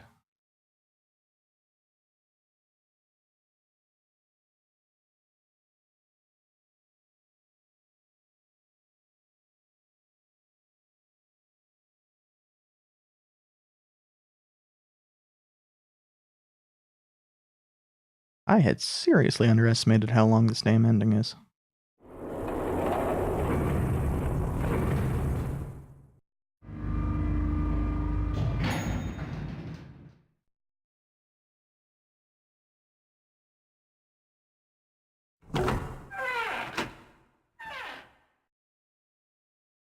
Sometime later, Junpei found himself at the chapel. He stepped inside, expecting to find nothing, but there, on the red carpet in the center of the room. June. No, codenames didn't matter anymore. She was Canny. Canny. Junpei cried her name and ran. Like lightning, he ran across the room toward her. Oh man, Canny. He stumbled to a stop. As he looked down at her body, lying so still on the floor, he felt the icy grip of fear upon his heart. She was still, so very still.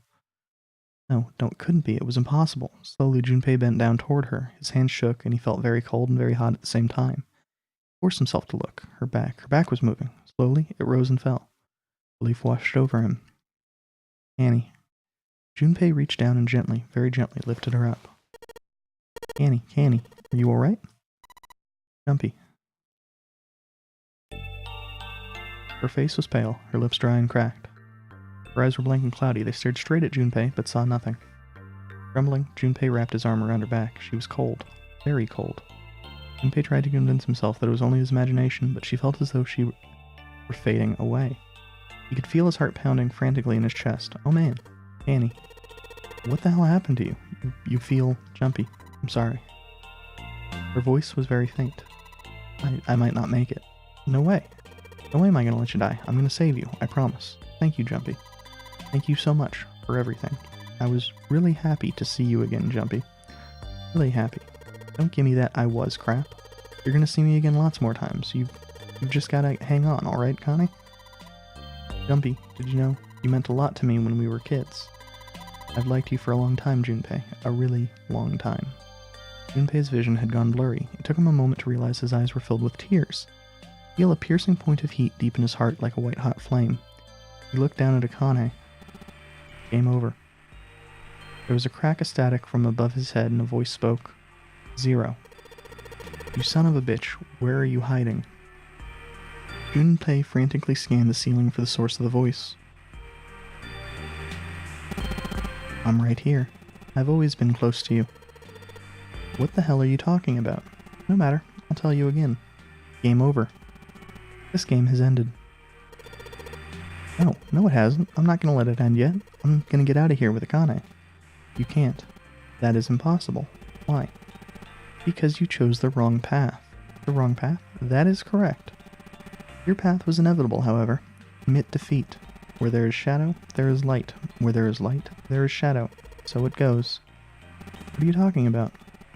It matters not. The loser has been decided. I told you, I'm not gonna lose. No, you misunderstand. You haven't lost. I have lost. What? Junpei didn't have time to ponder what that meant before he heard the door slam shut behind him. He spun around. There was no one there. Was it Zero? Kane, wait here. I'll be right back, I promise. He managed a single nod. Junpei laid her back down gently and left for the door. He yanked it open and shot outside. No one. The hall was empty. There was nothing moving anywhere. Damn it. He didn't want to leave Akane alone any longer than he had to, so Junpei turned around and headed back to the chapel. Akane? She wasn't there. Wasn't anywhere. She'd been lying there on the floor just moments before, and now she was gone. Oh God, no, where is she? Kane.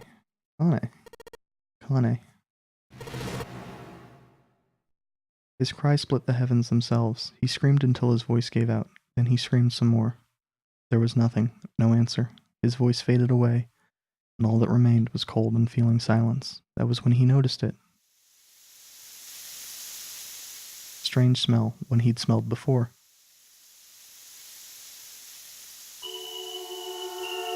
The smell of a peculiar white smoke. 9 seconds later, Junpei's mind winked out. This game really loves 9 and 81 and all that bullshit.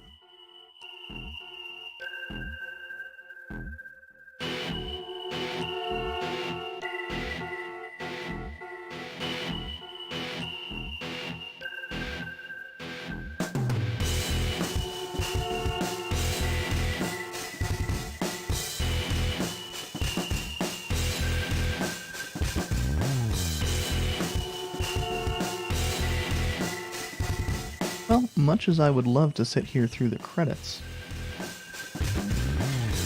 we're going to be seeing them at double speed real quick.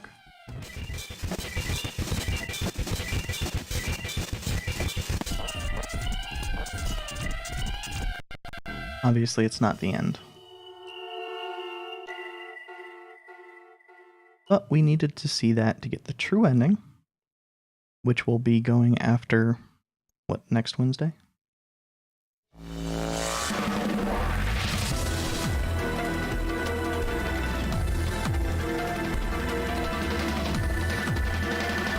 And I actually do need to sit through all of this, I believe, to get to the save.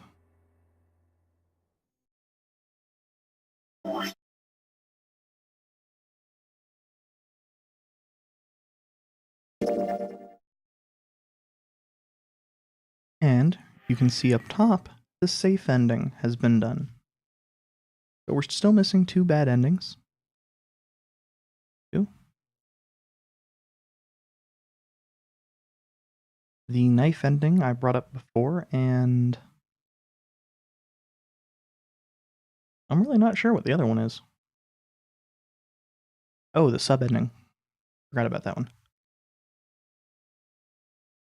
But that is going to be it for me this time. Tomorrow I will be playing more Iconoclasts, and Friday I will most likely not be streaming. If I do, it will be most likely playing Tricky Towers for Smite's Tricky Tower Tournament, which is finally starting up once again. Thank you for watching. I'll be back again tomorrow like an hour earlier than I started today.